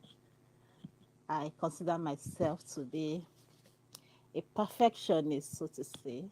Yeah. Okay. In the sense that I understand what I should do to make people what I should contribute to humanity. I understand I should do good, you know. So I don't understand why I should do the wrong thing and then still consider myself not to be perfect when I intentionally did what I know is not okay with this human being or something like that, you know. Anyway, I want to know why you chose to be Satanist. I'm not against you. I just want to hear. Because I'm all about the self-empowerment of Satanism and the enjoying life to its fullest, you know, and self-pride is very much what I'm behind. I like to look at what I do in life to be something that I'm very proud of. For me, it's all about the self-empowerment that Satanism provides. Whether what I've done in life is wrong, I mean, that fear is gone from me. And basically, just enjoying life to its fullest and leaving a little bit behind that might be the betterment for the world, if I can. Okay. Well, even offspring if Yes. that's the only way I can do it. And I know I'll be totally forgotten Okay. about, so it doesn't bother me. Yeah. I saying no matter what you do, okay, I know religion or Christianity, believing in Christ is just a for me it's a choice. It's just a choice. Seeing it to be the good part of life in quotes, so no matter what is the wrong thing, all you need to do is just for you to still see yourself that okay, let me choose to do the right thing, what you think is the right thing, that will benefit somebody beside you. So to me, religion, or no, not religion, my Christianity, which I've chosen, is really not, if you ask me, is equally a very big freedom, but some people have not gotten to understand that. I've not come to that understanding. You do just understand why you are doing it, and say, okay, this thing I'm doing, does it benefit even you? Would you want to do the wrong thing to your children? No. Would you want to do the wrong thing to someone else, another human being? No. So whatever is it that resonates with your heart, that this thing is okay, then do it. If it is not okay, live your life to the fullest. At the point you think, oh, it is not okay, then get back. Don't do it. Stop it. So Christianity is equally living life at the fullest as you desire it. Experience whatever you need to experience. Yes, I just chose to believe that there's Jesus. Well, you see, the problem is, that things that you are told are sinful are the things that I'm actually wanting to embrace, such as you're not supposed to look at another other than your spouse with lust. Exactly. There's no problem with looking upon somebody with lust. Yeah. There's other things. You're not supposed to be angry with your brother or your sister. Yes. Well, healthy anger is perfectly all right. Yeah. That's the type of thing that I disagree with the religion, with Christianity. There are the 7 deadly sins that I don't agree with. And one of them is pride is a sin. Excuse me. I'm very proud of what I do. Yeah. Yes, I. Pride, Recently, I was talking with the catching someone, maybe a lady with another, a lady that is married with another man. I said, for goodness sake, we are human beings. All this, even marriage, sticking to one man or sticking to one, everybody have the ability to. They can actually decide to flirt and be with somebody else. At the point you think, oh, okay, I don't want to do it again for whatever self reason, then this I'm concerned, we are equally God. You should decide for yourself what you think is okay. At what point do you think, okay, I don't want to engage into this thing anymore? At what point do you think I should continue? Decide for yourself. You are God for yourself as well. God is not holding your mind back to think for yourself. Even anger, just as you said, or pride, like me, I can actually get angry. The fact that I get angry with you do not mean that I don't still love you. I still love you, but I need to express myself. So as far as I'm concerned, I think a whole lot of Christians have not come to understand the liberty in Christianity, or maybe I'm taking it in my own philosophical way. Maybe I'm not the one practicing the Christianity, because I'm actually free being a Christian, sincerely. So I think I have too many other questions that I would have loved to ask, but I've actually followed you, and then maybe consequently I'll remember some of other questions, and then I'll ask in your other life. Okay. Well, I do this. I do this every Saturday, every weekend. For me, it's Saturday after midnight is when I do this. Okay. So, do but do you do thank you you for coming on. I appreciate your questions. Okay, all right. Yeah, take care. Thanks so much. Bye. Bye. I'm going to take the next caller. If I can touch it without touching my background.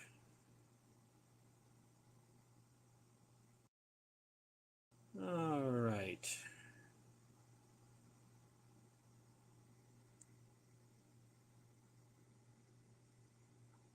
Let's see if this person's still around.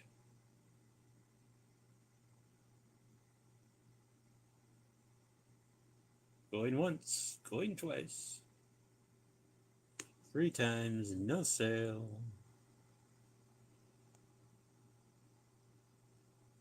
Let's see.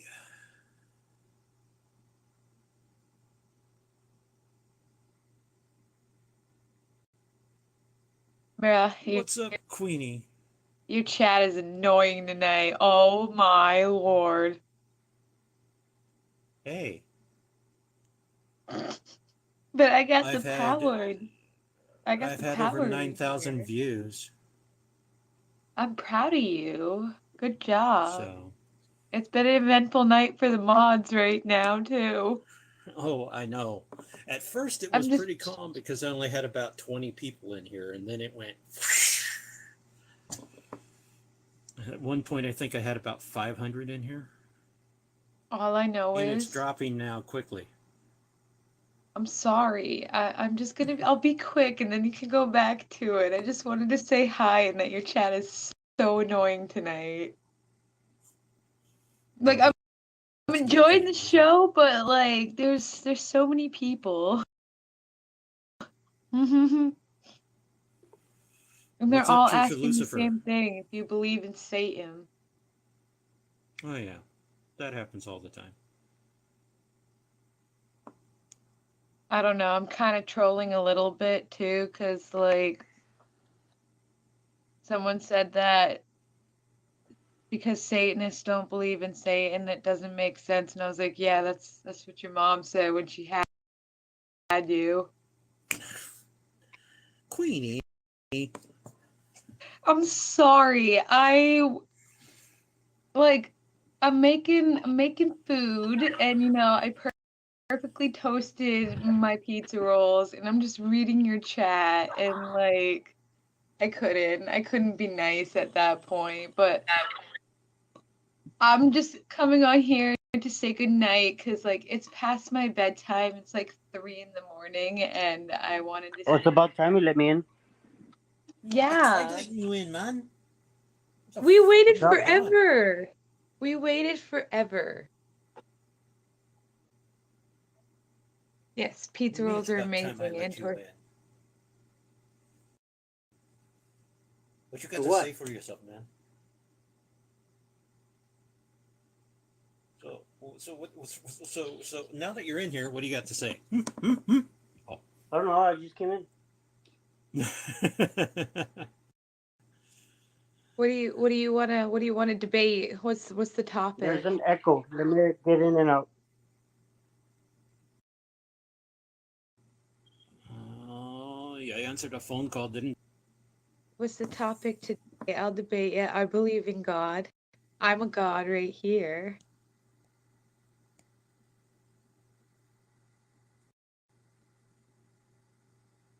See what seat you wind up in this time. Still in the top seat. Hello? At least on my screen, you're in the top seat. What? I don't know. Oh dear. Getting yelled at. Okay, what's the topic? Boy. What's the topic? Nobody? I'm just answering Hold on. questions. I'm gonna pause it real quick. All right. See? Oh, I know. I just All right. honestly, I'm gonna be honest. I only came up here to bug you for a moment, but frozen like oven food, and it came out all nice and crispy. Now I'm gonna go to bed and put on a movie and go to sleep. Hey, Nightbug. God, your chat. Okay, I'm Your back. chat is something else. Oh my lord. You guys have fun with this. Good night. Good night, Queenie.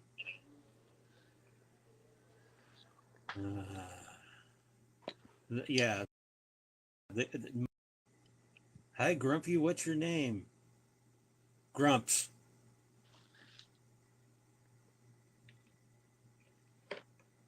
I am the grumpy one. Oh, yes, he is. How you doing tonight, Grumpy? About ready to lose my voice, it sounds like.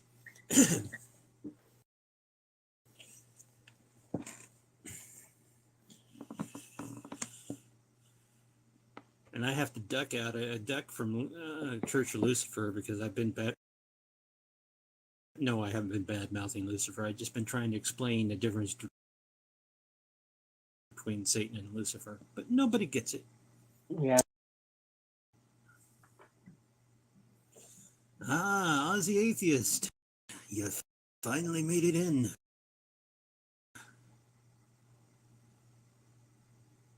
Do I drink tea? I do drink tea. Right now I'm drinking flavored water. Flavored water? Oh, no. Ozzy Atheist is tipsy.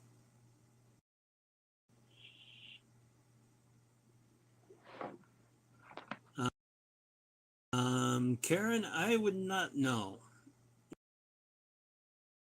I'd have to look at what the word means.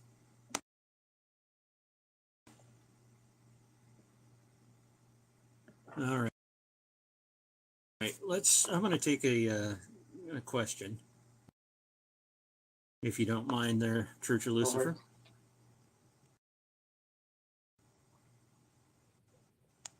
Oh, I'm going to try Jimmy.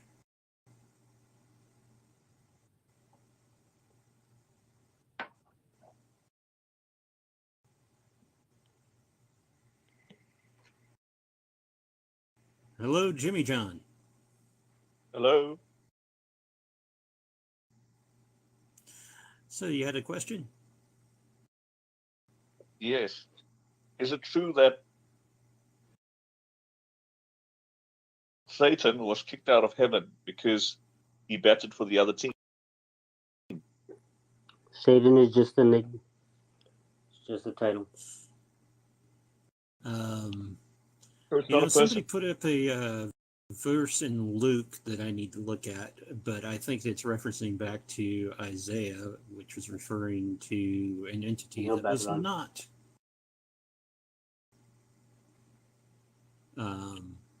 an archangel. I was talking about the king of Babylon. Yeah, I don't think that an entity known as Satan was cast out of heaven, because Satan is God's lawyer in Hebrew myth.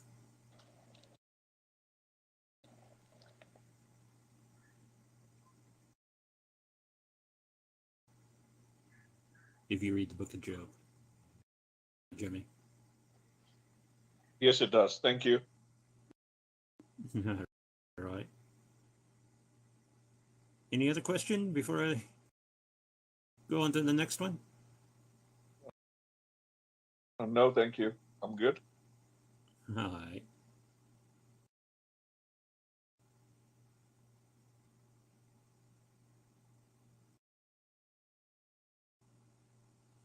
All right.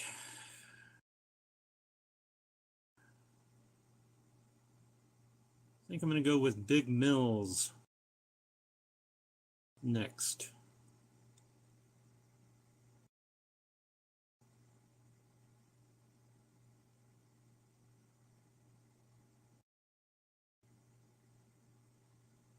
Big Mills, are you there?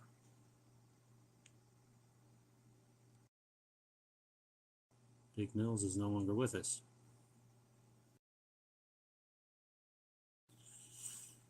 All right, I'm not even going to try and pronounce this.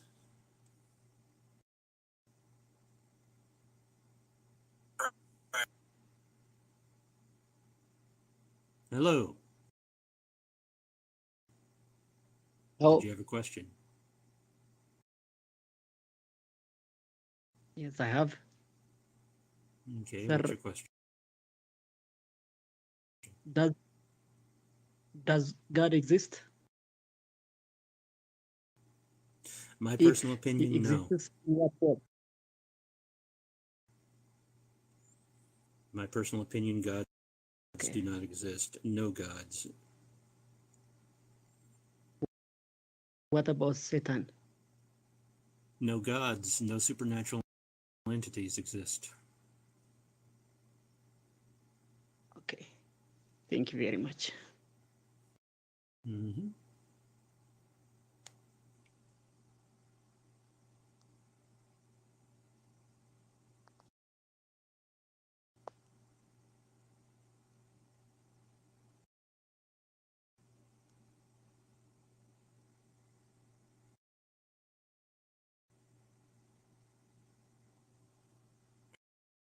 Jiminy's.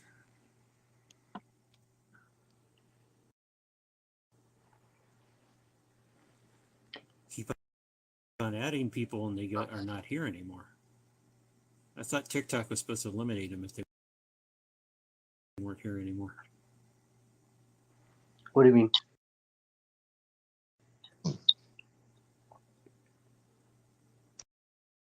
Hi, Grumps. Can you hear me? Hi, what's up? Good on you, buddy. Surviving. Do you have a question? Good. Yeah, I wanted to ask if you know the third trumpet in the book of Revelations. It's a star known as bitterness. Do you know that one? Third trumpet.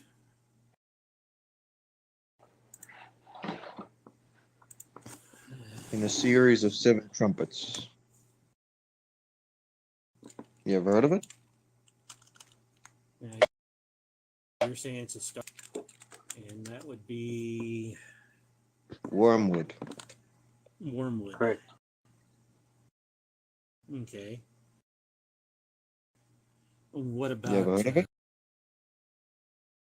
the lovely? What about the green fairy drink? Would you say it's a person or an asteroid?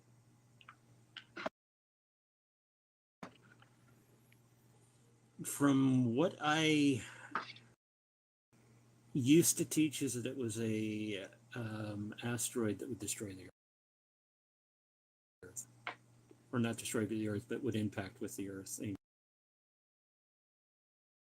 be part of the tribulation. All right.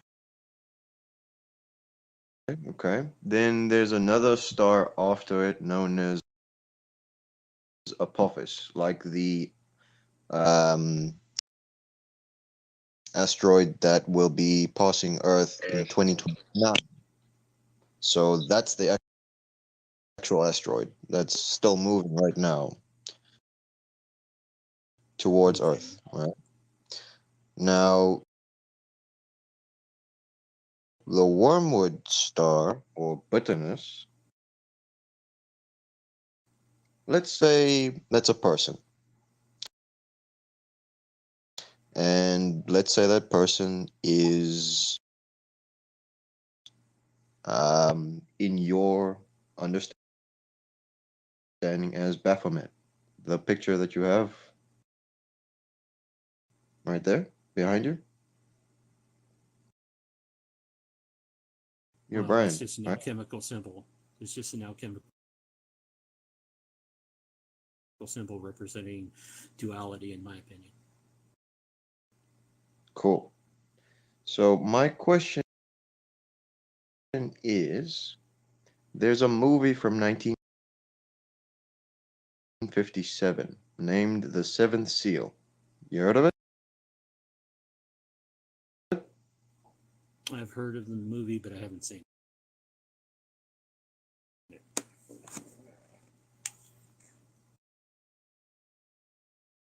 Well, let's say that movie is about wormwood, about bitterness. And it's a futuristic movie, but it's made in the 50s by Ingmar Bergman. It was merely just meant to warn people about someday there would be a man who would show up and warn people and also make people aware of a new book. Now, I'm not sure if you're aware, I think it was last week, 17th or 18th of September, that three religions combined under the Vatican. You heard of it? Yeah. Joe got together and decided, let's make one world religion. New one world religion, all these things. And what you know about this and how it could go. We're going to put that part on hold, organification. Okay. In mindset. Are fearful of one world, sign of the end times. That once we have a one world government, the whole thing's going to collapse under that. Such a thing. I mean, we would no longer have conflicts between nations. A global economy. The seven trumpets. All Good. No. Here's what I say. The singularity of over 3 billion people capable of looking at us. Why wouldn't they include? They just religion. That Why do we need a spirituality? That combination system that will condition you for the future. I wonder, why do we need spirituality since the spiritual world is... It's not existent because you still have... It's one book that Testament. You can Google right now, 1866, and Damiano Overo, finishing text to the... Then you got Bible Testament. Does not mean that. Bible means book. From the word biblos, which means book. Another text. Then you're really reaching into it, trying to put something into it that it is not, because the word is biblos, which just means book in Greek. Is it the main book? Because you still have the Holy Quran that hasn't really been accepted as the Quran just means the oration. The oration of what? That's what Quran means. The oration, that's all it means. So when people have been studying it for so long, right? But it's because it is the written form of the oration. Yeah. It's just like the Hebrew text was handed down verbally for generations and generation, was finally put down as text. Now, when the New Testament was written, it was written because writing was very important at that time. Before, though, it was just an oral tradition. With the Quran, it means to recite or to oratate of what the prophet said. Now, if it is that prophets were taken so seriously hundreds of years ago, and now we have a book that's been out for at least 100 years now, and it wasn't as taken as seriously. I read it. It's only in PDF form. You can't even print this thing out because it wouldn't even be taken seriously. If you read the whole thing, it's 500 pages, and it's absolutely amazing. The most beautiful words ever. It Sounds does like what people say actually, about the Quran.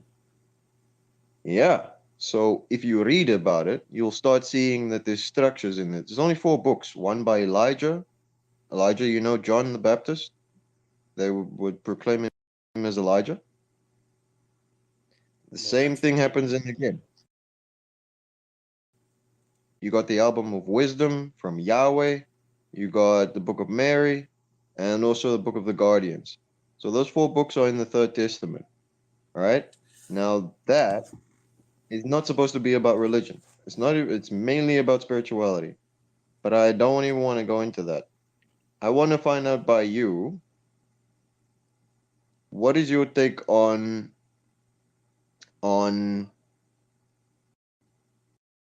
how can I say?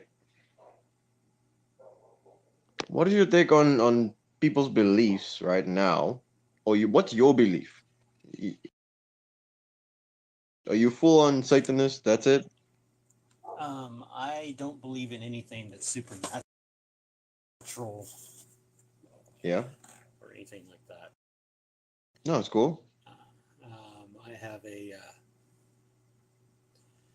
I have a book on my shelf that I was trying to find. I think it's the Unatri book. I don't know. I can't because it's behind my desk. All right, cool. Desk pushed up Look, against it. you still there? You're kind of freezing. But I will look into and read it. Everything that's in my collection I have read. So. Well, I can tell you one revelation in So it if you that add kind me, I'll add you back, and you can send me the name of it. of. All right, cool. No problem. I'll do that. Then it's just a link, but yeah, you can go into that anytime. My one last question I wanted to ask you. Okay. Let's say, for example, there's a bunch of, let's say right now, you had this pandemic thing that went on for the last couple of years, you know, this COVID thing. Right now we got a bunch of floods happening, Yeah. bunch of natural disasters all around the world. Why is it that the World Economic Forum is trying their best not to do anything about the floods and natural disasters that are happening in this month alone? There's been well over 10 to 15 natural disasters, and they're not even flagging it as a pandemic through the the World Health Organization, the World Meteorological Organization. These guys are literally trying their best How many just to push. How many disasters did we have last year? Last year, well over 2,000.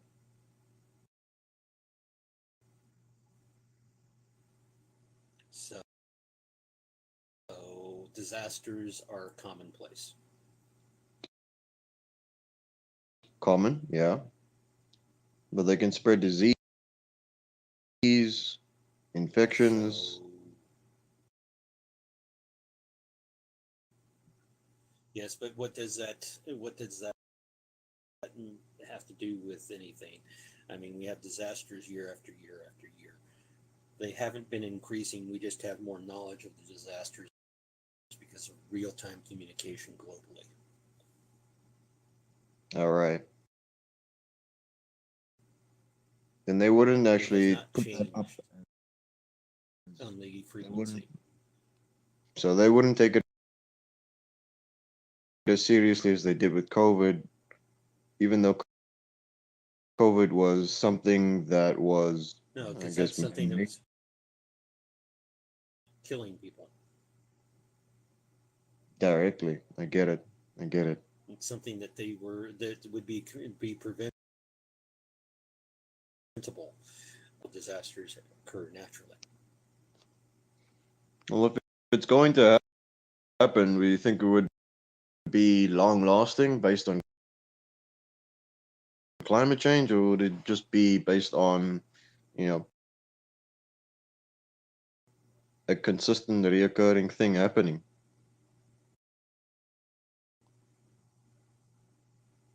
It's just a recurring thing that's happening. It might be picking up because of climate change.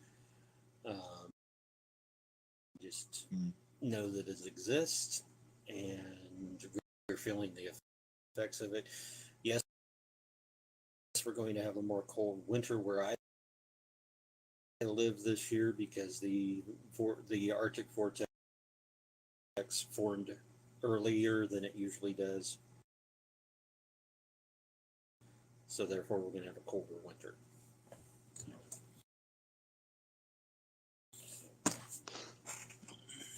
It's going to get to a point where atmospheric conditions. I get it. With all these actually ready to, I don't know, start coming together, work supply chain, better service delivery, better governance, better monetary system, to live in one specific location. It's going to probably get to that time. I just don't know. Not necessarily. Why do you say that? Well, you don't necessarily have to relocate all humanity into different locations. I'm not a futurist, so comment on the future of mankind. I read a lot of futurism, but that's about it. But Go for it. All right. I will look into that book, though. All right.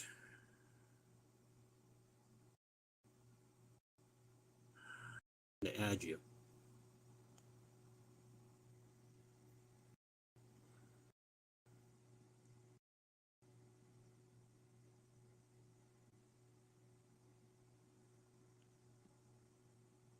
Hey, little patty cake. Okay, it says that you're here, but you're not here.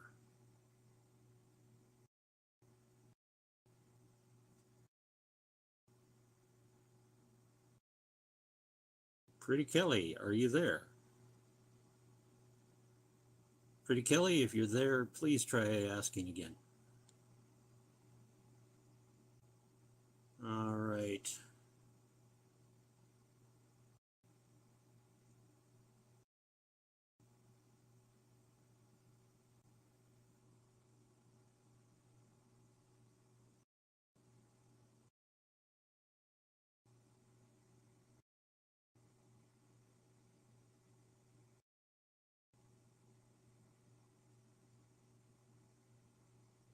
That connection. There you are. I think. How are you? I'm doing fine. It's really interesting. I think the network is really funny. So, did you have a question? Yeah. You know, we've been talking about Jesus, and do you think a human being can do what those men did that make them so popular? All right. So, I believe that Jesus was just a rabbi who was. I don't think he ever. So, as far as miracles and things, I don't think he did any miracles.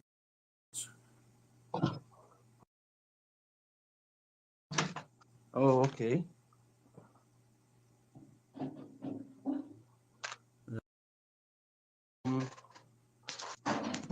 Do you have any powers or anything like that? You don't know what can happen tomorrow? No. Do you have dreams?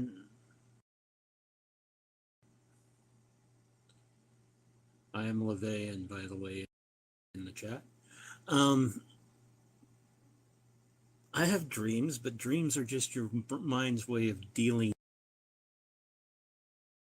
with everyday life, your subconscious processing what's been going. Have you ever sit down and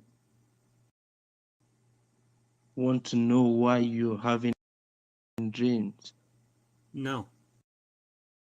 Because I know that it's just my brain dealing with day-to-day life. Is a way for the brain to dump out and deal with what you've dealt with the entire day. Wow, that is it's just a coping mechanism. It's not anything that's miraculous. It doesn't tell you the future. It doesn't tell you what's going to happen. It doesn't tell you anything. It's just your mind dealing with what you've been dealing with.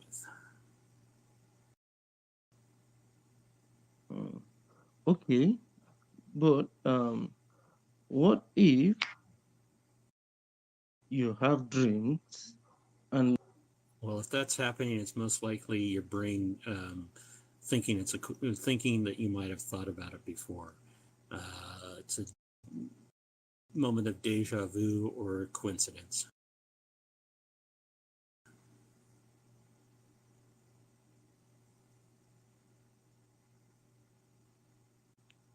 Okay. King size, I'm going to go ahead and bring you on up.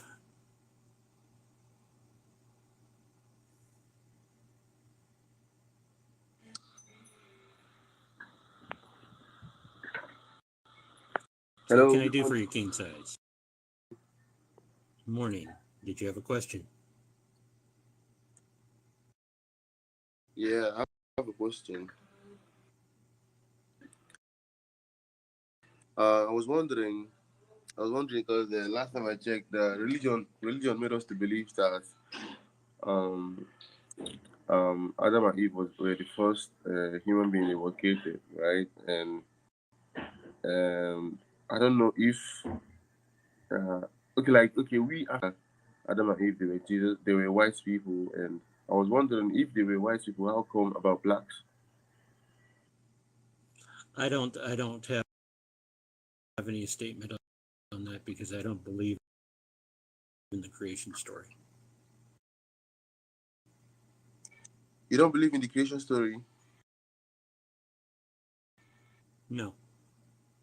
So how do you believe? I think that we formed out of a single-celled organism and it mutated on up to what we are now.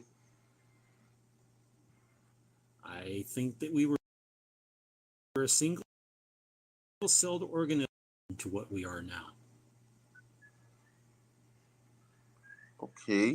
So you don't believe there is any form of God or anything? No.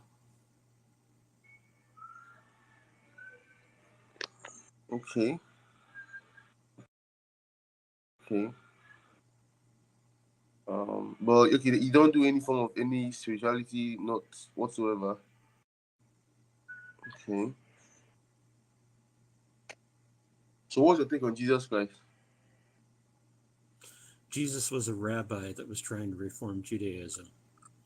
Everything that was considered to be miracles attributed to him was attributed to somebody they wanted to deify.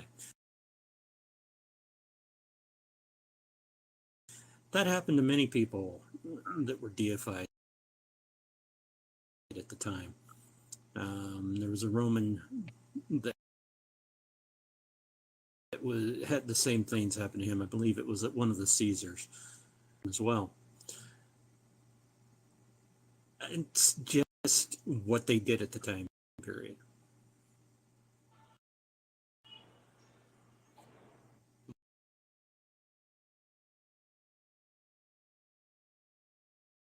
Okay.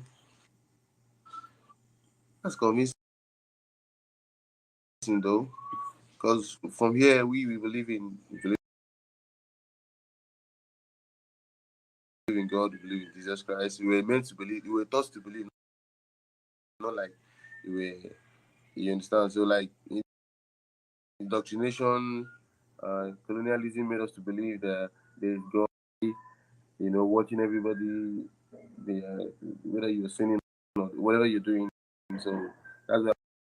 And I did not get half of that because I'm not. Okay, can you hear me now? Where we come from, the orientation that we were given to us from when we were small, when there is up in the sky, we were made to believe that there's a God actually. There's a God that watches everybody, and at the end of the day, there's hellfire, there's heaven and everything. So, well, right now, I think you're trying to convince me that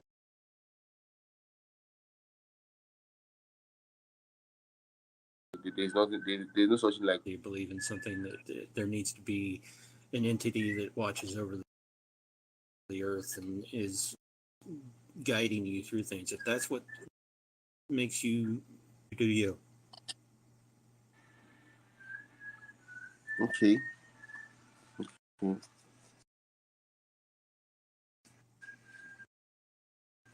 Thank you. I appreciate. No problem. Yeah.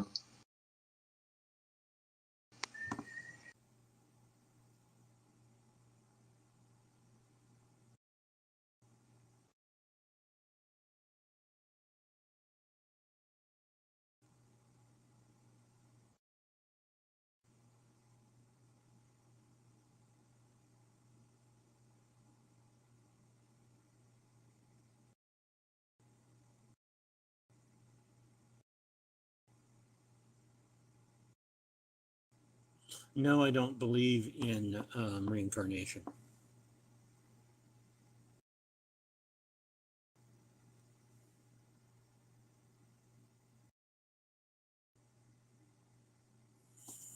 Who is Satan?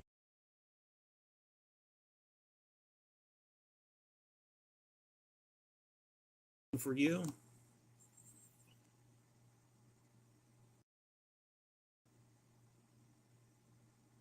Satan is a symbol of pride, liberty, and individualized personal potential. We do not believe in a literal Satan as a being. Meaning of 666 is incorrect. It's 616. It's the number of a man, and that number.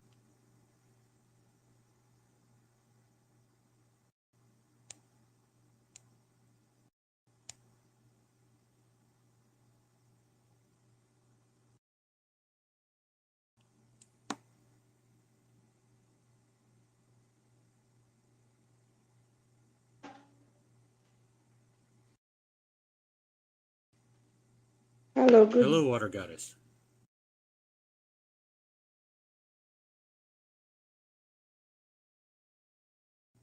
Good morning.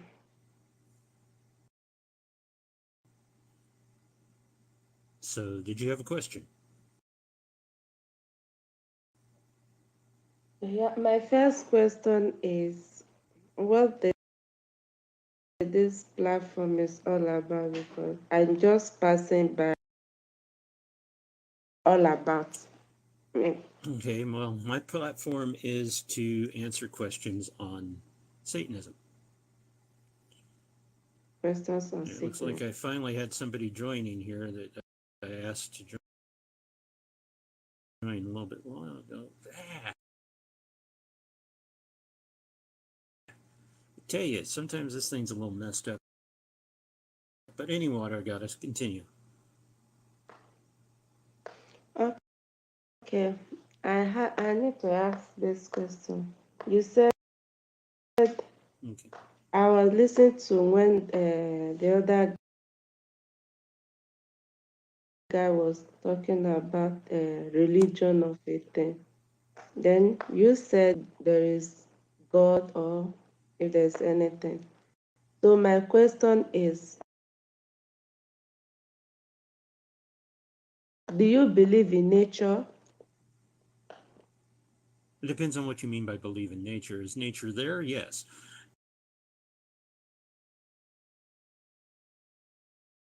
Do I believe that it has? Or you don't believe there is spiritual force behind the nature. World, in my opinion.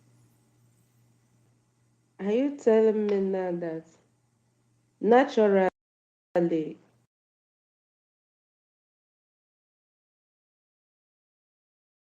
you don't believe in anything at all? I don't believe in any supernatural entities. Smell with my nose, taste with my tongue. Really? Well, everybody has what he believes on or what he doesn't believe on or what he think is good for him.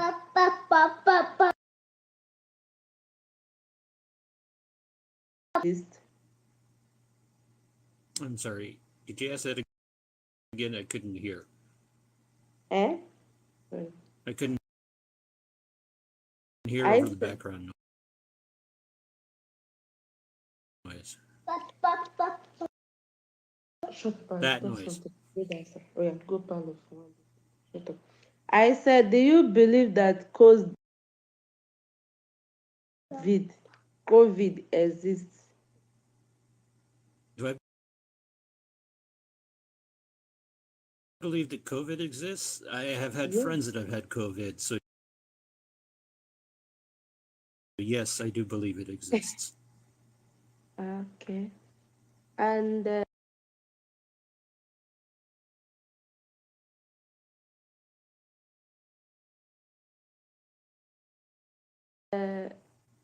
I need to ask for sickness of a thing. How do you know? How will someone know if he has malaria, typhoid?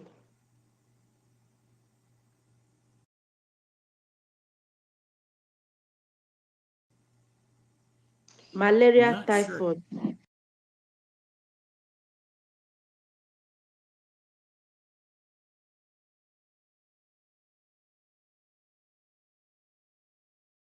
Typhoid. Typhoid? Yes.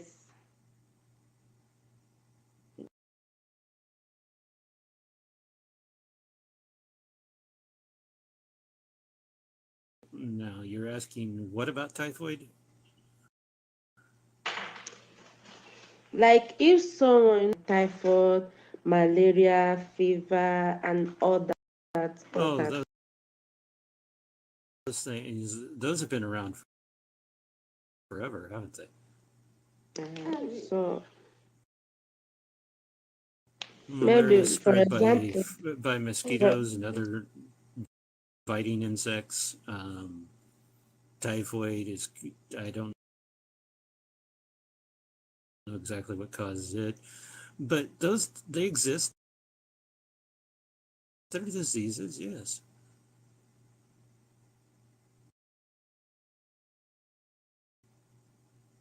okay.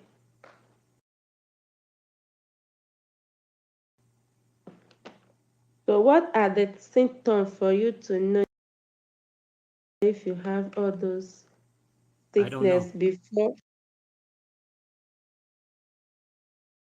You don't know. I don't know. I've never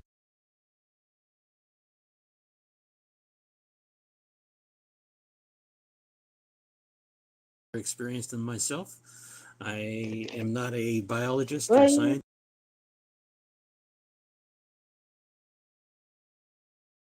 or an immunologist or a whatever that word is for biology.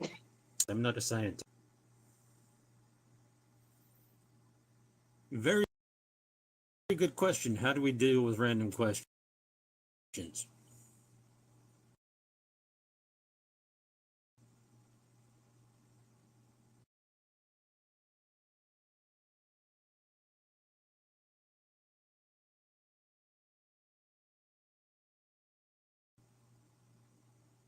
So I'm gonna. What are my thoughts on TST? My apologies to anybody who might be TST in the room, but they're nothing but cosplayers. And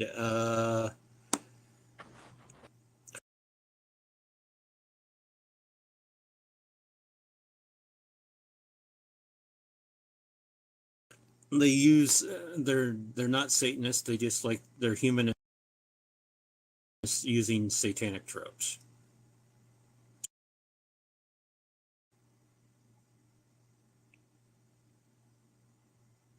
Who is God? I don't know. Who's God to you? God is nothing to me. Are you there, little patty cake? Can you hear me? I can hear you now. You were muted. Okay, perfect. How are you doing? Hello, it's good to be back. Wondering if I have my voice yet.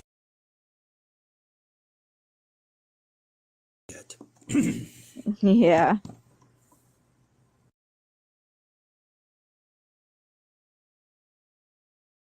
Well, 5,000 views. That's how it's going. Yeah. God. What is God? What is God? that? No? Mm-hmm. That's something that I no always idea ask myself, God I is. think. Yeah. Who does, though? Who does? Mm-hmm. Considering I consider myself my own highest power, so. So why do you believe, or why do you think, not believe, why do you think that others follow God? What does God mean to people? Because they need to feel that there's something outside there controlling the universe, controlling their life. Me personally, I outgrew that need. That's how I look at it. And do you mind explaining why? I hopped onto, I love your lives because I want to hear about it. So what led you to? Well, for me, it was researching deep dive into religion, looking at the origin of the Old Testament, the origin of the New Testament, and how it came to be put together, who the books were written for, why they were written, comparing it to say, like, the Hebrew works compared to the Sumerian works of the same time period, and seeing how they lined up together and how they were different. And seeing what was borrowed from this religion, what was borrowed from this religion, what was borrowed from this religion. It's like the whole idea of the evil one did not come into existence in Hebrew thought until after the of Israel. They took anybody who would have been in government and stuff like that and took them into captivity in Babylon, and the children of those people they educated in their education system, where they were exposed to this idea of a duality in the universe, of there being a good entity and a bad entity. Before that didn't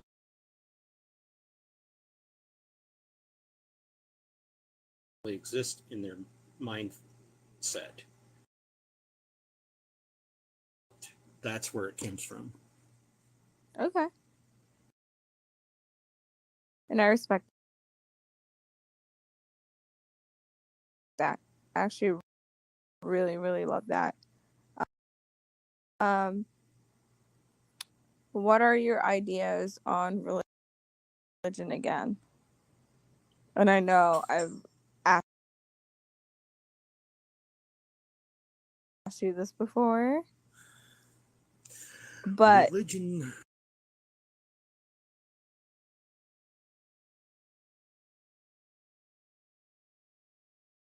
Now, No, it depends on because what you mean by I religion. stray away from religion as much as I can, but I think it's so hard for people to understand where I come from.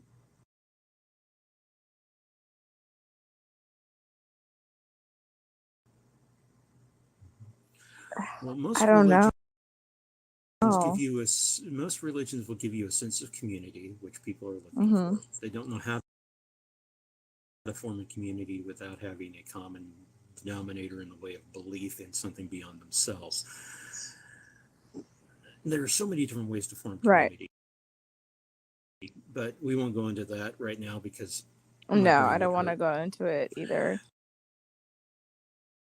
Religion is also a panacea for answering life's questions. Where are we from? Where are we going? So how do you, okay, I guess, how do you describe yourself? Like, what do you follow now?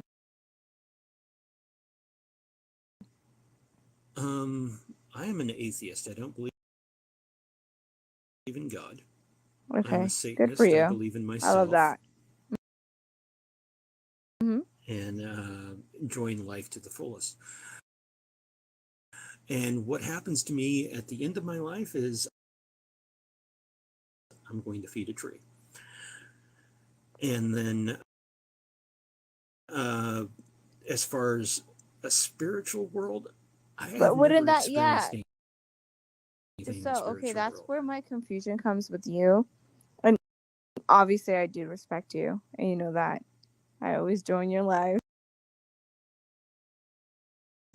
because I like it. So, but I think I'm on like that spiritual journey. Don't you think that makes you spiritual in a way? That I deny a spiritual world? What's the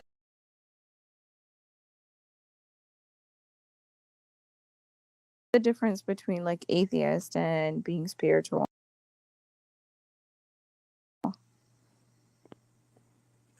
Well, You seem spiritual to me because I am going on that path, but I don't want to assume things. So I'm just asking. For an atheist, the spiritual realm is non-existent. Because down to the one question now, if God doesn't exist, then the spiritual realm does not exist. Okay. Having to be able to have something beyond that, I think that we have some place to go after we end this life. But I don't find very much comfort in that myself. I mean, I don't want to continue to exist. I mean, the first 1,000 years would be fine, but after that, it gets rather boring, in my opinion. But I feel like for me, so as you know, I'm 24, and so I'm just going to that stage where I'm trying to figure things out. I know religion is BS, but I don't want to offend anybody.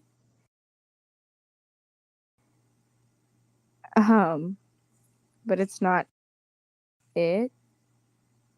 So I'm just going into the spirituality just means me coming into my own senses, sort of just connecting with the world. So that's how I see it. So it's just more of if a person needs to have belief in something, more power to them. I don't want to discourage I don't belief. But if you don't need to have a belief in something, then you need to figure out why you have this struggle with spirituality. You don't have to follow my path. If you are into spirituality, there are many spiritual paths that have no deity involved. I can't think of any of them right now off the top of my head, but I'm sure there's some people out there that would be able to help you with finding that. But to me, I don't need to have a spiritual path. I know you say you think that I have one. Well, But maybe wouldn't that be anti-spiritual just the path. emptiness, though?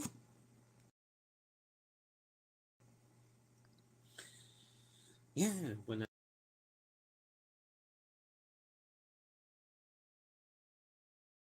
I'm Don't you gone, think that would my be like thoughts will cease to emptiness? exist.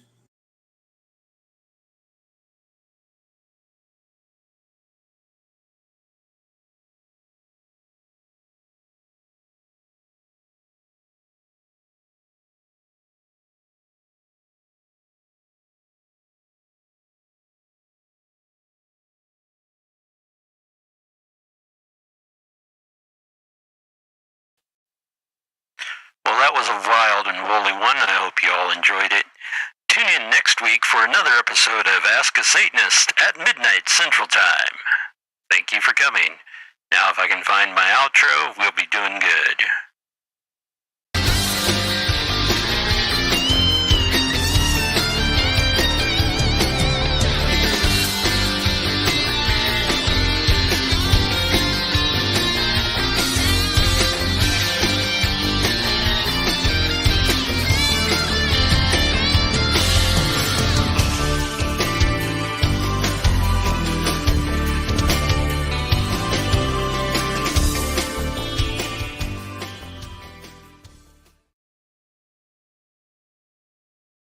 Where'd that end button go? Oh, there it is.